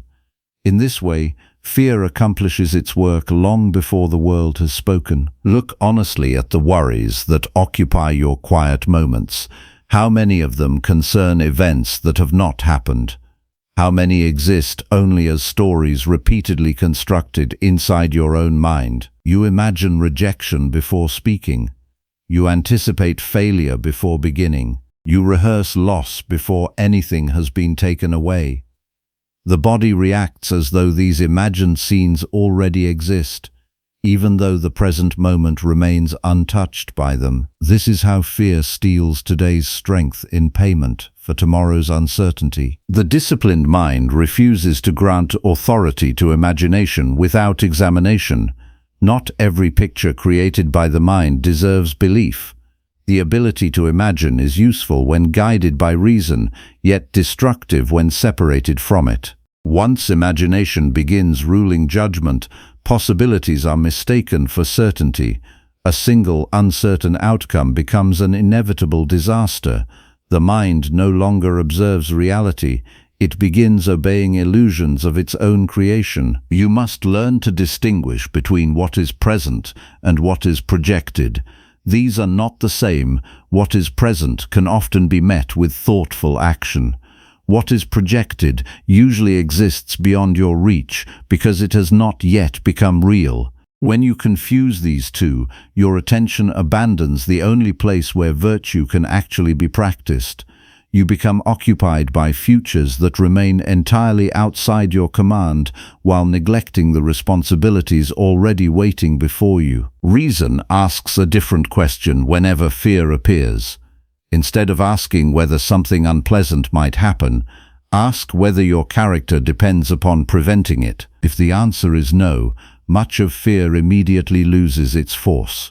Reputation may change, circumstances may shift, success may arrive later than expected, other people may misunderstand your intentions. None of these events possess the authority to damage your capacity for honesty, justice, moderation, or courage, unless you surrender those qualities yourself. Many fears survive only because they remain unexamined. They live comfortably inside vague assumptions. Once reason demands clarity, they begin losing their influence. Ask yourself exactly what you fear. Do not answer with general words. Name it carefully. Then ask whether the feared event belongs to your control, your judgment, or someone else's choices. This simple examination often reveals that much of your anxiety has been invested in matters that were never yours to govern in the first place. Every morning offers an opportunity to prepare your mind before fear begins offering its own instructions. Sit quietly before the demands of the day gather around you. Remind yourself that uncertainty will accompany every meaningful life. There will always be outcomes you cannot guarantee. There will always be conversations whose results remain unknown. There will always be efforts whose rewards cannot be predicted. Accept this uncertainty before leaving your home. Once accepted, it loses much of its ability to disturb you later. Do not ask for a future without uncertainty. Ask for a character capable of meeting uncertainty honorably. This shift transforms the entire direction of your attention. Instead of demanding guarantees from life, you begin strengthening the one faculty that remains available regardless of changing circumstances. Your effort moves inward where genuine authority exists, instead of outward where endless frustration awaits. Fear often persuades people to delay what reason has already approved. They postpone necessary conversations because discomfort appears frightening. They abandon worthwhile opportunities because failure seems possible. They remain silent when truth should be spoken because criticism appears unbearable. Every delay strengthens fear by teaching the mind that avoidance provides safety.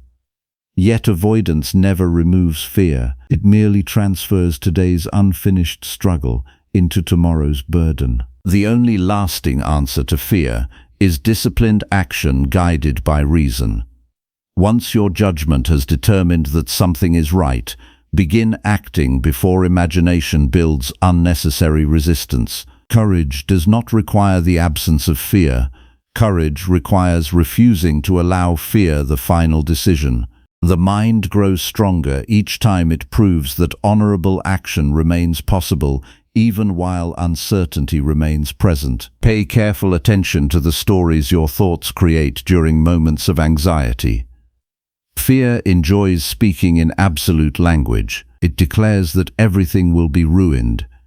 It insists that one mistake will define your entire future.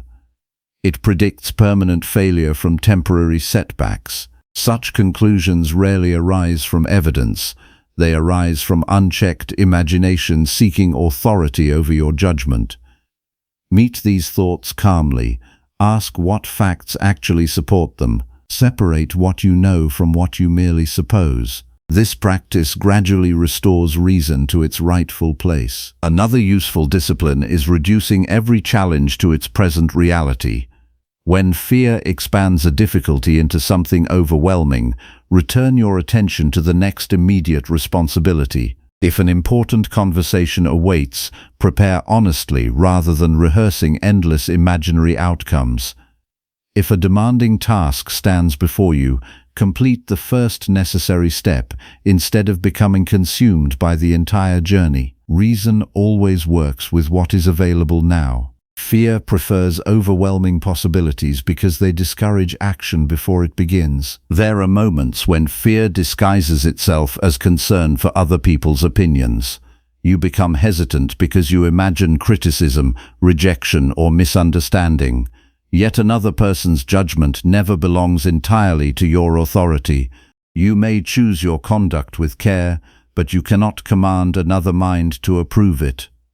Once you accept this limitation, you become free to pursue honorable action without demanding universal agreement. The desire to control every opinion creates endless anxiety because it attempts the impossible. Direct your effort toward the quality of your own speech and behavior instead. If you have acted honestly, fairly, and thoughtfully, allow others the freedom to reach their own conclusions. Their approval may be pleasant, but it cannot become the foundation of your peace. Another hidden source of fear is attachment to certainty. The mind longs to know exactly how events will unfold before committing itself fully. Yet life refuses to provide such guarantees. Every worthwhile endeavor contains unknowns. Every relationship involves risk. Every meaningful responsibility includes outcomes that cannot be predicted. Waiting for complete certainty often becomes another form of refusing to live according to reason. The disciplined soul accepts incomplete knowledge while remaining faithful to complete integrity. Practice examining your fears each evening with the same seriousness that you examine your actions. Ask yourself which anxieties governed your decisions throughout the day. Which fears prevented honest speech? Which fears encouraged unnecessary delay? Which fears distracted your attention from present duties? Then ask how many of those feared events actually occurred. You will often discover that the greatest disturbance existed entirely within your own imagination rather than within reality itself. Do not become ashamed because fear visits your mind. Its arrival is not the problem. Your response determines its influence. Even the most disciplined person experiences uncertainty. The difference lies in refusing to treat fear as a trustworthy advisor. You are responsible not for preventing every anxious thought, but for deciding whether reason or imagination will receive your obedience. There is another fear that quietly weakens many lives. It is the fear of discomfort itself. The mind begins believing that every unpleasant emotion must be escaped immediately. Yet discomfort often accompanies growth in character. Honest self-examination may feel uncomfortable. Admitting mistakes may feel uncomfortable. Fulfilling demanding responsibilities may feel uncomfortable. Speaking truth may feel uncomfortable. None of these experiences deserve avoidance simply because they require effort. Learn to separate pain from harm. Temporary discomfort often serves virtue, while comfortable compromise frequently harms the soul. Whenever fear urges retreat, ask yourself what virtue the present moment requests. Perhaps courage is required to speak honestly. Perhaps moderation is needed instead of panic. Perhaps justice demands patience toward another person. Perhaps wisdom requires waiting for clearer evidence rather than accepting fearful assumptions. Virtue always provides direction when fear attempts to produce confusion. Remember that fear narrows attention until the entire world appears reduced to a single threat. Reason widens attention again. It reminds you of your responsibilities, your principles, and your capacity to choose honorably regardless of circumstances. Fear says that one uncertain outcome defines everything. Reason reminds you that your character remains larger than any single event. Throughout the day, whenever anxious thinking begins repeating itself without producing useful action, interrupt the pattern deliberately. Return your attention to something entirely within your authority. Fulfill the next responsibility. Complete the next honest task. Govern your speech. Correct your attitude. Strengthen your judgment. These actions gradually weaken fear because they replace passive worry with disciplined conduct. Avoid feeding your fears through endless mental rehearsal. Repeatedly imagining the same negative outcome rarely prepares you. More often, it convinces your mind that imagination deserves the same authority as experience. Preparation belongs to reason. Endless repetition belongs to anxiety. Learn to recognize the difference.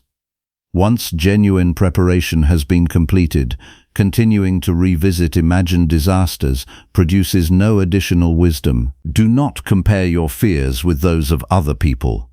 Another person's appearance of confidence reveals little about the condition of their inner life. Your responsibility remains the same regardless of how others seem to carry themselves. Examine your own judgment carefully. Correct your own thinking faithfully. Build your own character steadily. Comparison distracts the mind from the only work that truly belongs to it. There will be occasions when events unfold differently than you hoped, despite careful effort. Meet those moments without concluding that fear was justified. Unfavorable outcomes do not prove that honorable action was mistaken. The value of acting according to reason never depends entirely upon external success.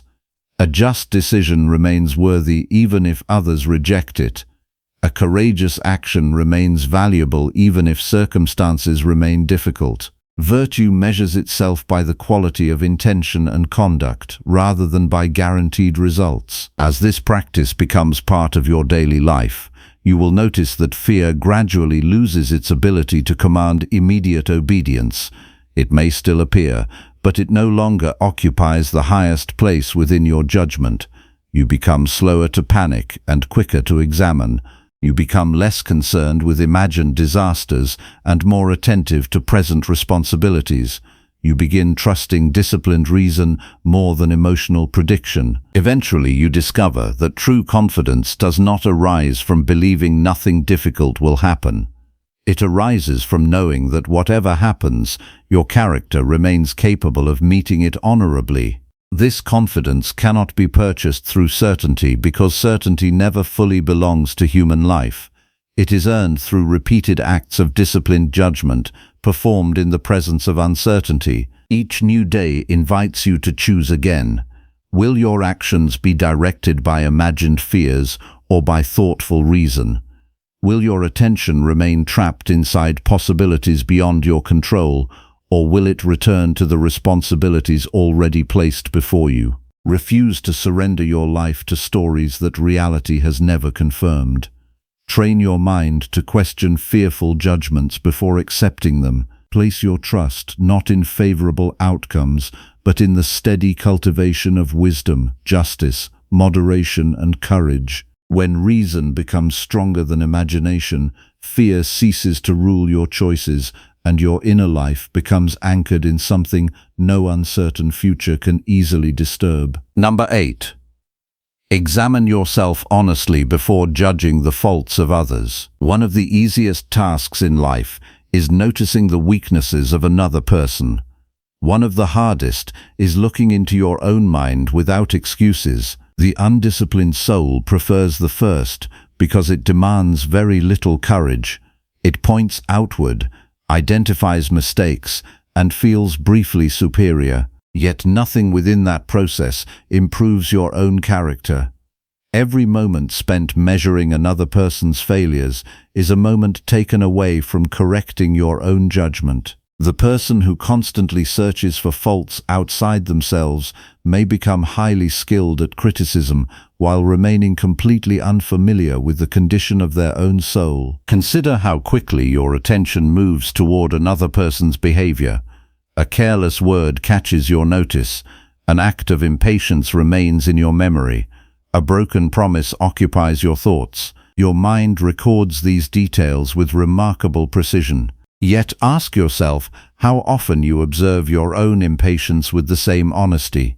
How often do you examine your own careless speech before remembering someone else's? The tendency to overlook personal faults while magnifying those of others is one of the greatest obstacles to genuine self-government. Every judgment you make about another person should first become an invitation to examine yourself.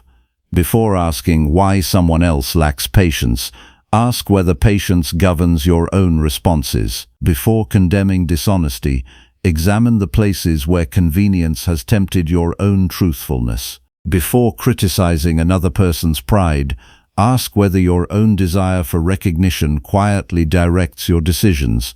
This practice does not excuse another person's wrongdoing. It simply prevents you from neglecting the only character you are fully responsible for shaping. Many people believe that observing the failures of others makes them wiser. More often, it creates distraction. The mind becomes occupied with circumstances beyond its authority. Another person's choices belong to them. Their judgments arise from their own understanding. Their improvement cannot be forced by your frustration. While you remain absorbed in correcting lives that are not yours to govern, your own habits continue developing without sufficient examination. Your first responsibility each day is not evaluating the moral condition of the people around you. Your first responsibility is ensuring that your own thoughts, words, and actions remain guided by reason. If this task receives your full attention, you will discover that very little time remains for unnecessary criticism.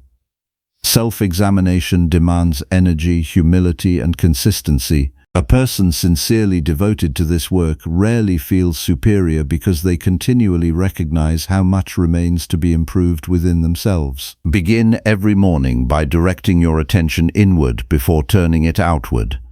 Ask yourself which weaknesses require careful observation today. Perhaps impatience has quietly become familiar. Perhaps resentment continues returning whenever expectations are disappointed. Perhaps pride seeks approval more often than honesty seeks truth. Do not perform this examination to produce guilt.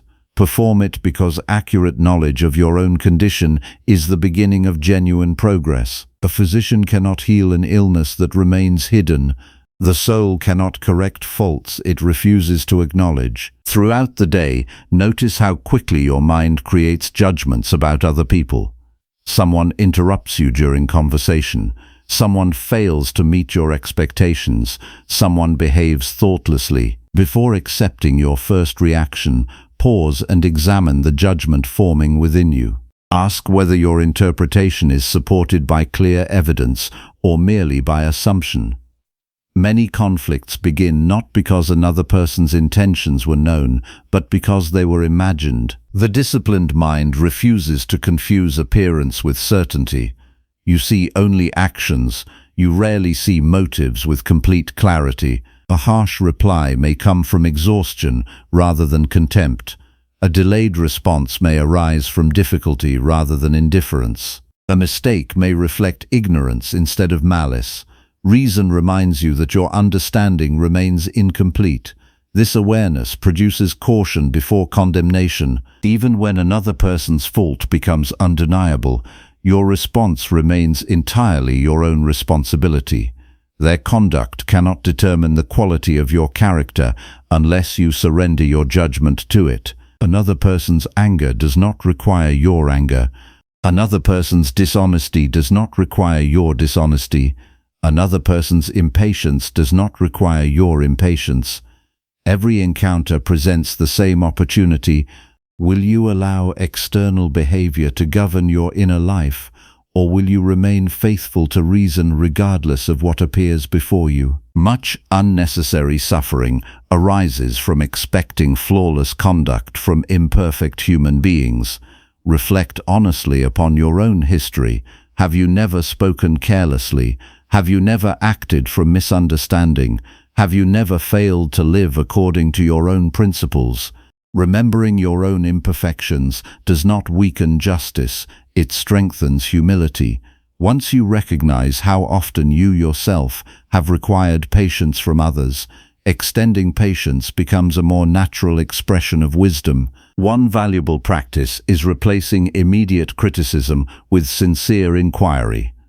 Instead of assuming harmful intention, ask whether another explanation exists. Instead of deciding that someone acted from disrespect, consider whether ignorance, fear, confusion, or weakness may have influenced them. This habit protects your own peace because it prevents your imagination from filling empty spaces with unnecessary hostility. There will certainly be occasions when correction becomes necessary. Justice does not demand silence in the presence of wrongdoing. Yet even correction should arise from reason rather than irritation. Speak because truth requires it, not because anger seeks release. Offer guidance because improvement matters, not because superiority seeks satisfaction. Words spoken from disciplined judgment possess greater strength than words driven by wounded pride. Pay close attention whenever criticism produces secret pleasure. This feeling reveals something important about the condition of your own character. If another person's weakness increases your sense of worth, your confidence rests upon comparison rather than virtue. Genuine self-respect grows from governing your own conduct, not from discovering faults in someone else. The disciplined soul has no need to diminish another person in order to feel secure. As the day continues, return repeatedly to the distinction between what belongs to you and what does not. Another person's choices remain outside your complete authority. Your own judgments remain entirely within it. Whenever your thoughts become occupied with changing another person's character, gently return your attention to your own responsibilities. Ask yourself whether your speech remains truthful, whether your actions remain just, whether your desires remain moderate, whether your thoughts remain disciplined. These questions always produce more lasting improvement than endless analysis of someone else's behavior. Beware of allowing resentment to disguise itself as moral concern. Sometimes the mind claims to defend justice while quietly feeding wounded pride. Ask yourself whether your criticism truly seeks what is right or merely wishes to preserve your own image. Honest examination often uncovers hidden motives that would otherwise continue directing your reactions without your awareness. Another useful discipline is observing how often you mentally replay another person's mistake. Hours may pass while the mind repeats the same offense, adding new interpretations with every repetition. During this time, your own character receives little attention. Interrupt this pattern deliberately. Once you have learned whatever lesson reason requires, release unnecessary repetition. Continuing to nourish resentment harms your own peace far more than it changes another person's conduct. Every evening offers an opportunity for careful review. Before sleep, resist the temptation to recall who disappointed you throughout the day. Instead, ask yourself where your own judgment remained incomplete. Did you speak with unnecessary sharpness? Did impatience influence your tone? Did pride seek recognition? Did assumption replace understanding? Did irritation overcome moderation? This examination transforms every day into instruction rather than accusation. Do not fear discovering faults within yourself. Fear refusing to discover them. Hidden weaknesses continue governing behavior precisely because they remain unacknowledged. The person who recognizes an error has already taken the first step toward correcting it. The person who insists upon their own constant correctness remains trapped within the illusion they refuse to question. There is another reason why honest self-examination matters. Your example possesses greater influence than your criticism. A calm person teaches patience more effectively than an impatient lecture. A truthful life persuades more deeply than repeated arguments about honesty. A disciplined character quietly invites imitation without demanding it. People often learn more from witnessing virtue than from hearing complaints about vice. Remember that improvement is gradual.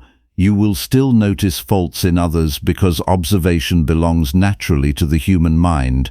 The difference is what follows the observation. Instead of immediately becoming occupied with another person's shortcomings, use the moment as a reminder to strengthen your own discipline. Every external fault becomes an inward lesson. Every difficult encounter becomes another opportunity to practice moderation, fairness, and thoughtful judgment. Do not waste energy wishing that every person around you behaved according to perfect reason. Such a wish places your peace under conditions you cannot guarantee. Accept that people will sometimes act carelessly, emotionally, or unjustly. This expectation does not encourage indifference. It simply prevents surprise from becoming unnecessary suffering. Once you accept the imperfect nature of human conduct, you become better prepared to respond with steadiness instead of disappointment. When another person's behavior disturbs you deeply, ask yourself one final question before reacting. Is my greatest concern the condition of their character or the condition of my own? If your answer remains sincere, your attention will naturally return to the only place where genuine authority exists: your own thoughts, your own judgments, your own choices. This return is not withdrawal from responsibility. It is the recognition that lasting improvement always begins with the self. Avoid collecting grievances as though they were valuable possessions. Every remembered insult occupies space within the mind that could instead be devoted to wisdom. Every carefully preserved resentment distracts attention from present responsibilities. Release what no longer serves the cultivation of virtue.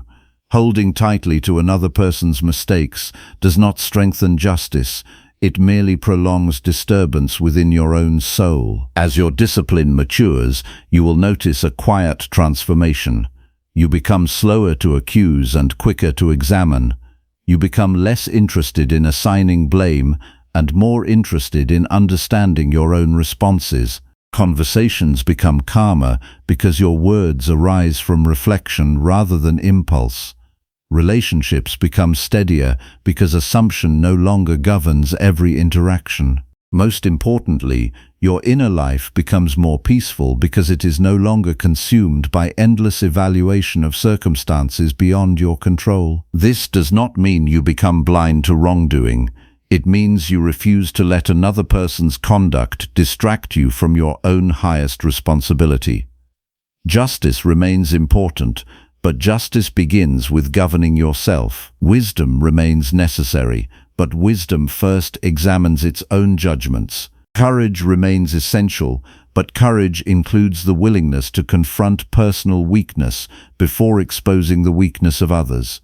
Moderation remains valuable because it restrains the impulse to condemn before understanding. Each new day places a mirror before your mind. You may choose to look away and continue measuring everyone around you, Or you may accept the more demanding task of examining yourself with complete honesty. One path offers the temporary satisfaction of criticism while leaving your character unchanged. The other requires humility, patience, and unwavering sincerity, yet steadily transforms the person you become. Return to yourself before reaching toward another person's faults. Govern your own judgments before attempting to measure theirs. Correct your own conduct before seeking to correct the world. In doing so, you will discover that the greatest victory is never proving yourself better than another person. It is becoming better than the person you were yesterday through faithful obedience to reason and the daily discipline of honest self-examination. Number 9. Focus only on what remains fully within your control. Most of your inner conflict begins long before any external event takes place. It begins the moment your attention reaches for authority over things that were never placed in your hands. You become troubled by another person's opinion, frustrated by uncertain outcomes, discouraged by the passing of time, or consumed by events that no effort of yours can reverse. Then you wonder why peace feels distant. Peace cannot remain with a mind that continually demands control over what has never belonged to it. The first step toward an unshakable life is learning to recognize the boundary between your own responsibility and everything beyond it. Look carefully at how you spend your mental energy each day. How much of it is invested in changing another person's choices? How much is consumed by replaying yesterday? How much is spent predicting tomorrow? These habits create exhaustion because they ask the mind to accomplish what no human being can accomplish. You attempt to direct the thoughts of others, prevent uncertainty, erase the past, and secure every future outcome. The more intensely you pursue these impossible tasks, the further you move from the only place where your effort can truly bear fruit. Your life becomes lighter the moment you stop measuring yourself by results that depend upon forces beyond your command. This does not mean abandoning effort. It means placing effort where it can actually shape your character. You control whether you speak truthfully. You control whether you act justly. You control whether your judgments remain disciplined. You control whether you fulfill today's responsibilities with sincerity. These are not small matters. They are the foundation upon which every honorable life is built. Many people confuse influence with control. You may influence another person through kindness, honesty, or thoughtful counsel, but you cannot command their judgment. You may prepare diligently for an opportunity, yet you cannot guarantee its outcome. You may care deeply for someone, but you cannot choose their decisions for them. Once you understand this distinction, disappointment begins losing much of its power because you stop expecting certainty where only possibility exists. Every morning, before the demands of the day begin shaping your attention, remind yourself of what truly belongs to you. Your intentions belong to you. Your choices belong to you. Your willingness to remain patient belongs to you. Your commitment to justice belongs to you. Your ability to examine your own judgments belongs to you. Everything else must be approached with humility rather than possession. This simple preparation protects the mind from scattering itself among endless concerns that cannot be governed through effort alone. As the day unfolds, watch how quickly your thoughts leave the present responsibility in search of outcomes. You complete a task and immediately begin wondering how others will evaluate it. You speak honestly and immediately seek reassurance that your honesty will be appreciated. You make a careful decision and instantly demand certainty that it will succeed. In each case, your attention abandons the action that was yours and attaches itself to consequences that never fully belonged to you. Reason calls you back. It reminds you that your duty ends with acting honorably. What follows remains part of the larger order of life. If recognition comes, receive it without dependence. If criticism appears, examine whether it contains truth, and then continue acting according to your principles. If success arrives, accept it without pride. If failure visits despite sincere effort, learn from it without surrendering your peace. The quality of your character must never rise and fall according to circumstances that constantly change. One of the greatest sources of unnecessary suffering is the attempt to control how other people understand you. You explain yourself repeatedly. You replay conversations, hoping they might have unfolded differently. You become anxious over opinions formed in minds you cannot enter. Ask yourself honestly what authority you truly possess in these situations. You may choose your words carefully. You may act with integrity. Beyond that point, another person's interpretation belongs entirely to them.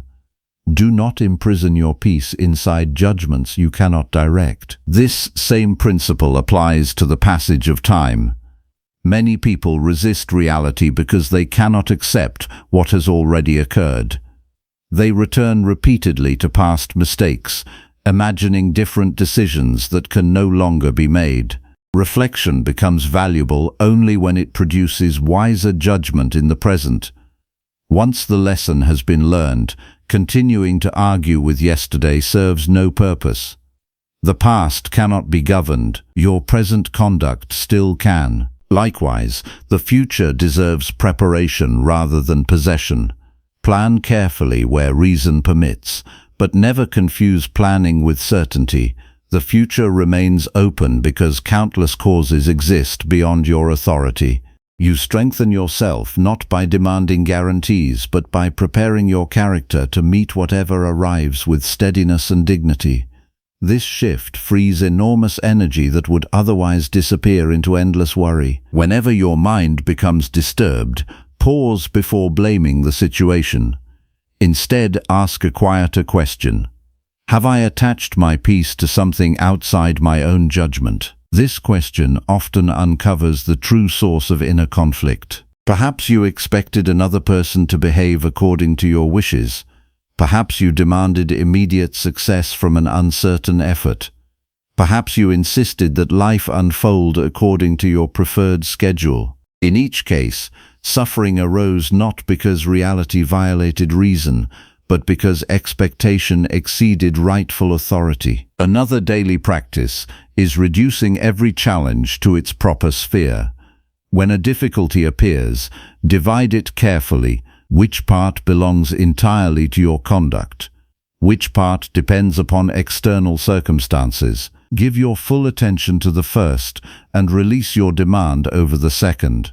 This discipline prevents the mind from becoming overwhelmed because it restores clarity where confusion once ruled. Suppose someone speaks unfairly about you.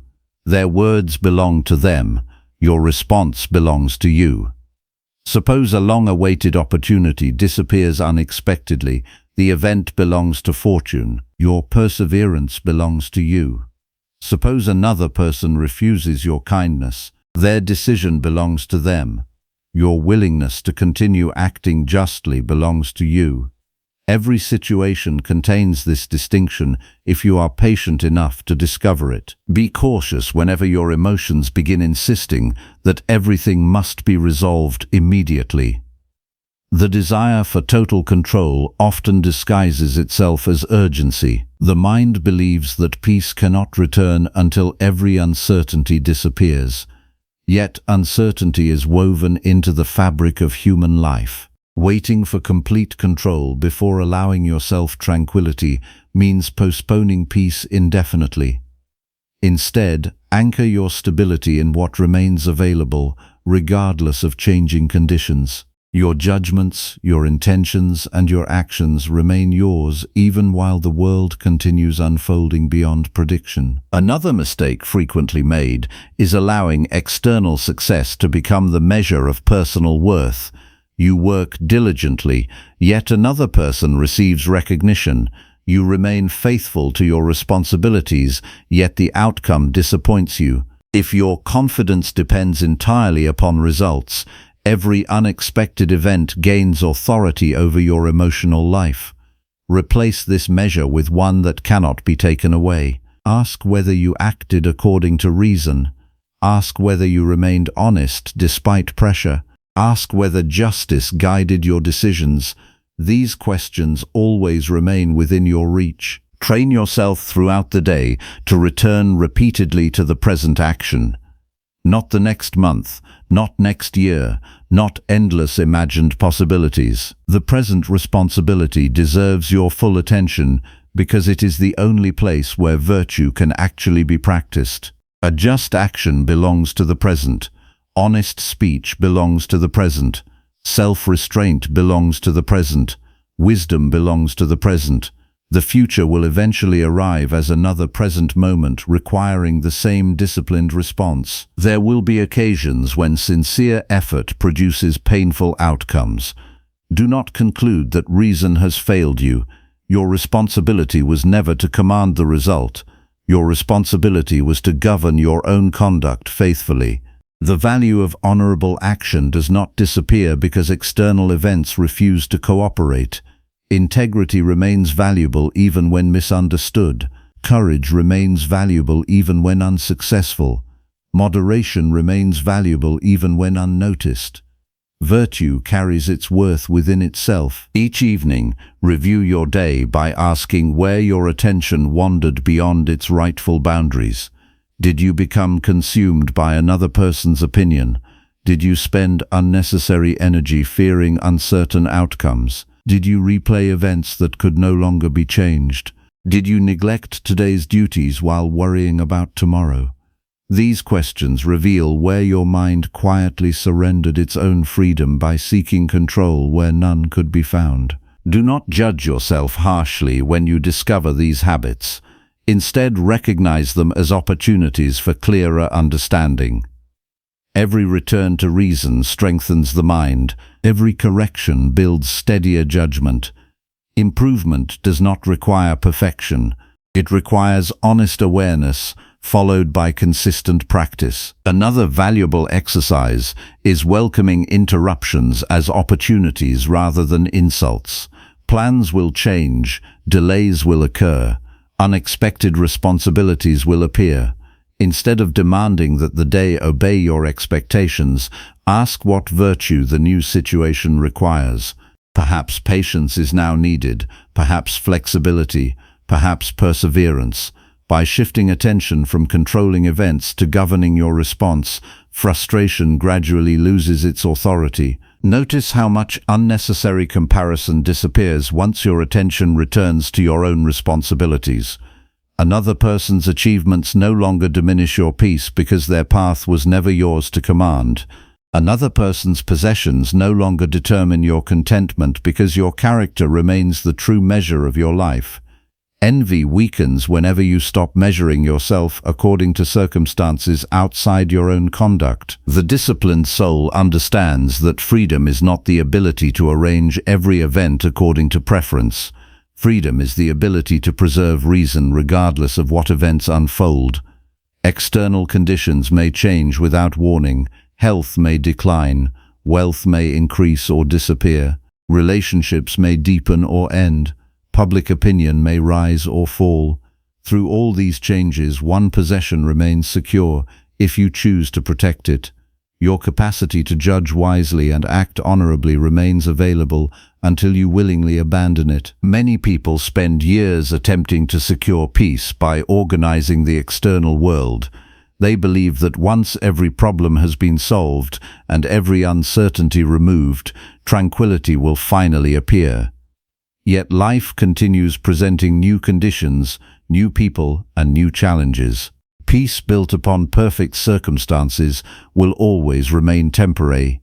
Peace built upon disciplined judgment remains stable because it depends upon something that accompanies you everywhere. When you wake tomorrow, you will again stand before the same choice. You may scatter your attention across outcomes, opinions, memories, and uncertainties that refuse your command, or you may gather your strength around the one territory that truly belongs to you. Choose your judgments carefully. Govern your words faithfully. Fulfill your responsibilities completely.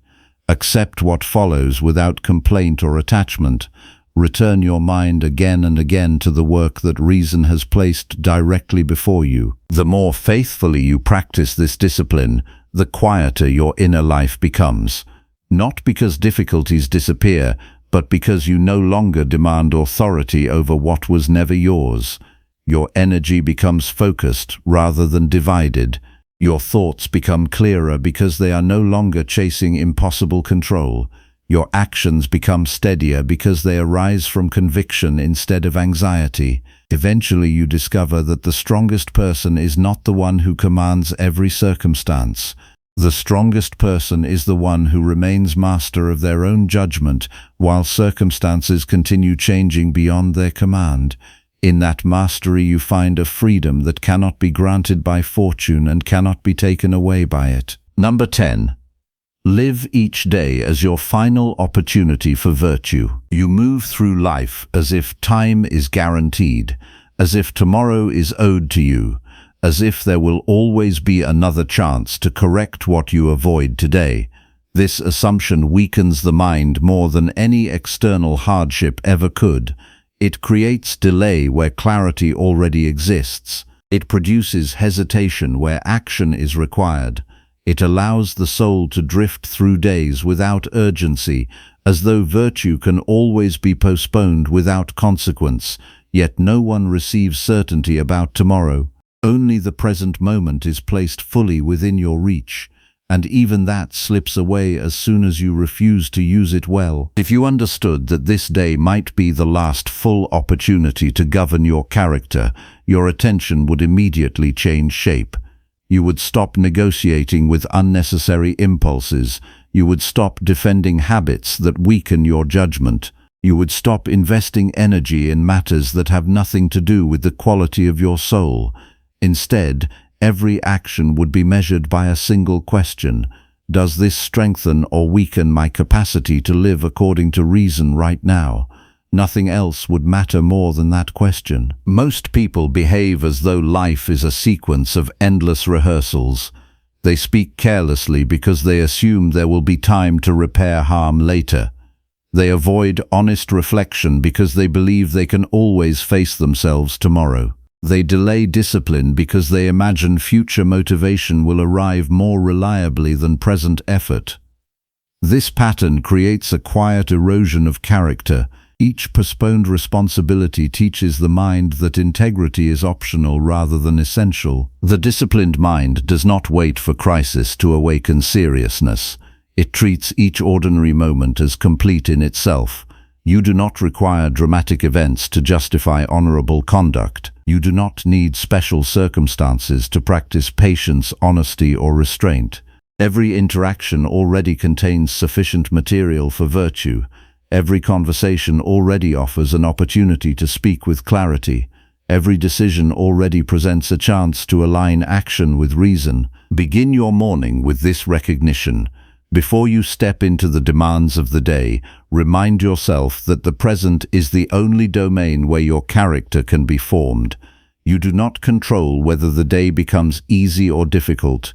You do not control how others behave. You do not control how circumstances unfold. You only control whether you remain faithful to reason in whatever appears. This understanding removes illusion and replaces it with clarity. As you move through the hours, observe how often your attention drifts into imagined time that does not yet exist. You become absorbed in future worries while neglecting present duties. You replay past mistakes while ignoring current opportunities for correction. Both directions steal from the only place where action is possible. The disciplined life gathers attention back into the present moment repeatedly, not as a philosophical idea, but as a practical act of self-governance. Each task you face today carries its own ethical weight. Speaking to another person is not merely communication. It is an exercise in honesty or distortion. Completing a responsibility is not merely productivity. It is an exercise in discipline or neglect. Responding to difficulty is not merely reaction, it is an exercise in courage or avoidance. Every moment silently tests whether reason will govern your choices or whether impulse will decide them for you. When you begin to see the day in this way, excuses lose their influence. You no longer ask whether you feel ready for the right action. You ask whether the right action is required now. Readiness becomes irrelevant compared to responsibility. Feeling unprepared does not justify delay. Feeling uncomfortable does not justify avoidance. Feeling uncertain does not justify abandonment of principle.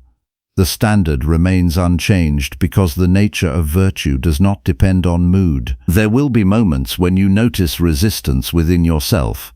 A part of the mind will argue that effort can be postponed. Another part will insist that conditions are not ideal. Another will suggest that small compromises will not matter. These voices are not guidance. They are habits formed through repetition of avoidance. If you follow them, you strengthen their influence. If you question them, you weaken their authority. Reason must examine every suggestion before accepting it as truth. A useful discipline is to imagine that each choice is final in its moral significance, not in the sense that life ends, but in the sense that you cannot guarantee another opportunity to correct it. This removes the illusion of unlimited time for repair. It forces clarity into decisions that would otherwise be postponed. You begin acting with greater honesty because you stop relying on imaginary future versions of yourself to fix present neglect. The awareness of mortality is not meant to create fear. It is meant to create focus. Fear looks outward and collapses attention. Focus returns inward and sharpens judgment. When you recognize that this moment may be your only available opportunity to act with integrity, distraction becomes less appealing. You begin choosing words more carefully.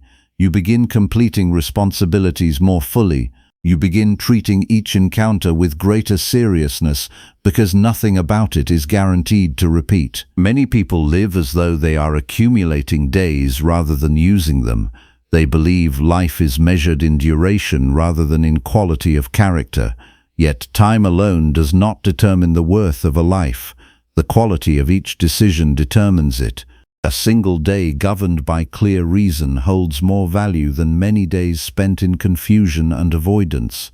What matters is not how long you live, but how faithfully you use each opportunity to act according to wisdom. During the day, return repeatedly to the question of whether you are present with your actions or merely passing through them. Are you speaking while thinking about something else? Are you working while mentally escaping into distraction? Are you listening while already preparing your response? These fractures of attention reduce the quality of every action.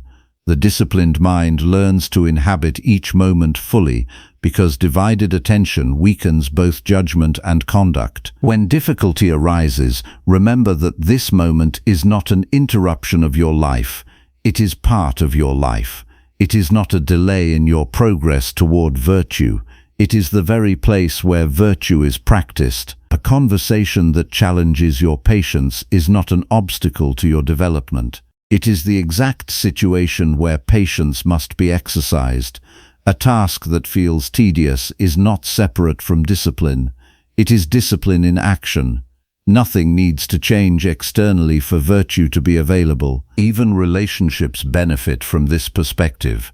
When you treat each interaction as potentially final in its significance, you become more attentive to how you speak. You become less careless with words that cannot be taken back. You become more deliberate in offering fairness rather than assumption. You listen more carefully because you recognize that understanding another person is an act that cannot be postponed without cost.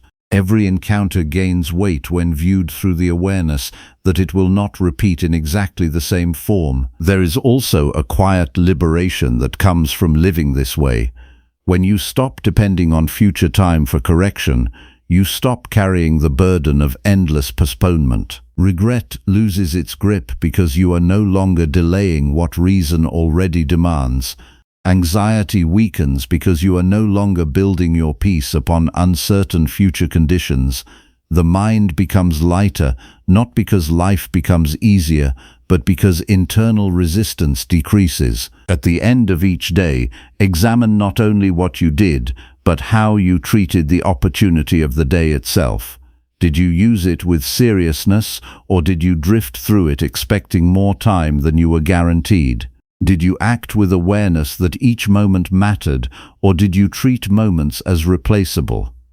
This reflection is not about judgment for its own sake. It is about training perception so that tomorrow is approached with greater clarity. You will notice over time that urgency does not need to create pressure. It creates precision.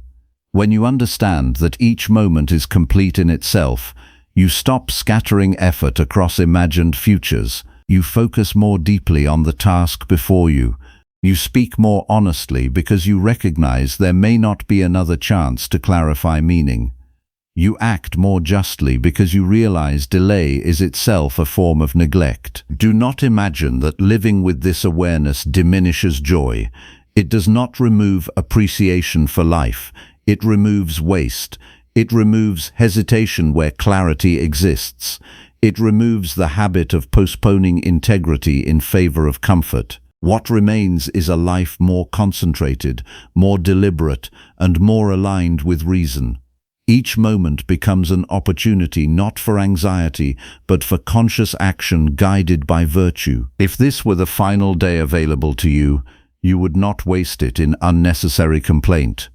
You would not allow minor distractions to dominate your attention. You would not surrender your judgment to impulse. You would act with clarity because nothing else would matter more than the quality of your conduct.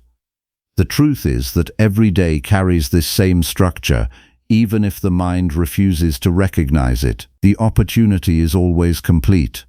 Only perception makes it seem otherwise. So return to this awareness repeatedly. This moment is enough. This action is enough. This choice is enough for the practice of virtue. Do not postpone what reason already makes clear. Do not defer what integrity already demands. Do not wait for conditions that may never arrive. Live each day as if it is your final opportunity to govern your character, because in every meaningful sense that matters for virtue, it already is.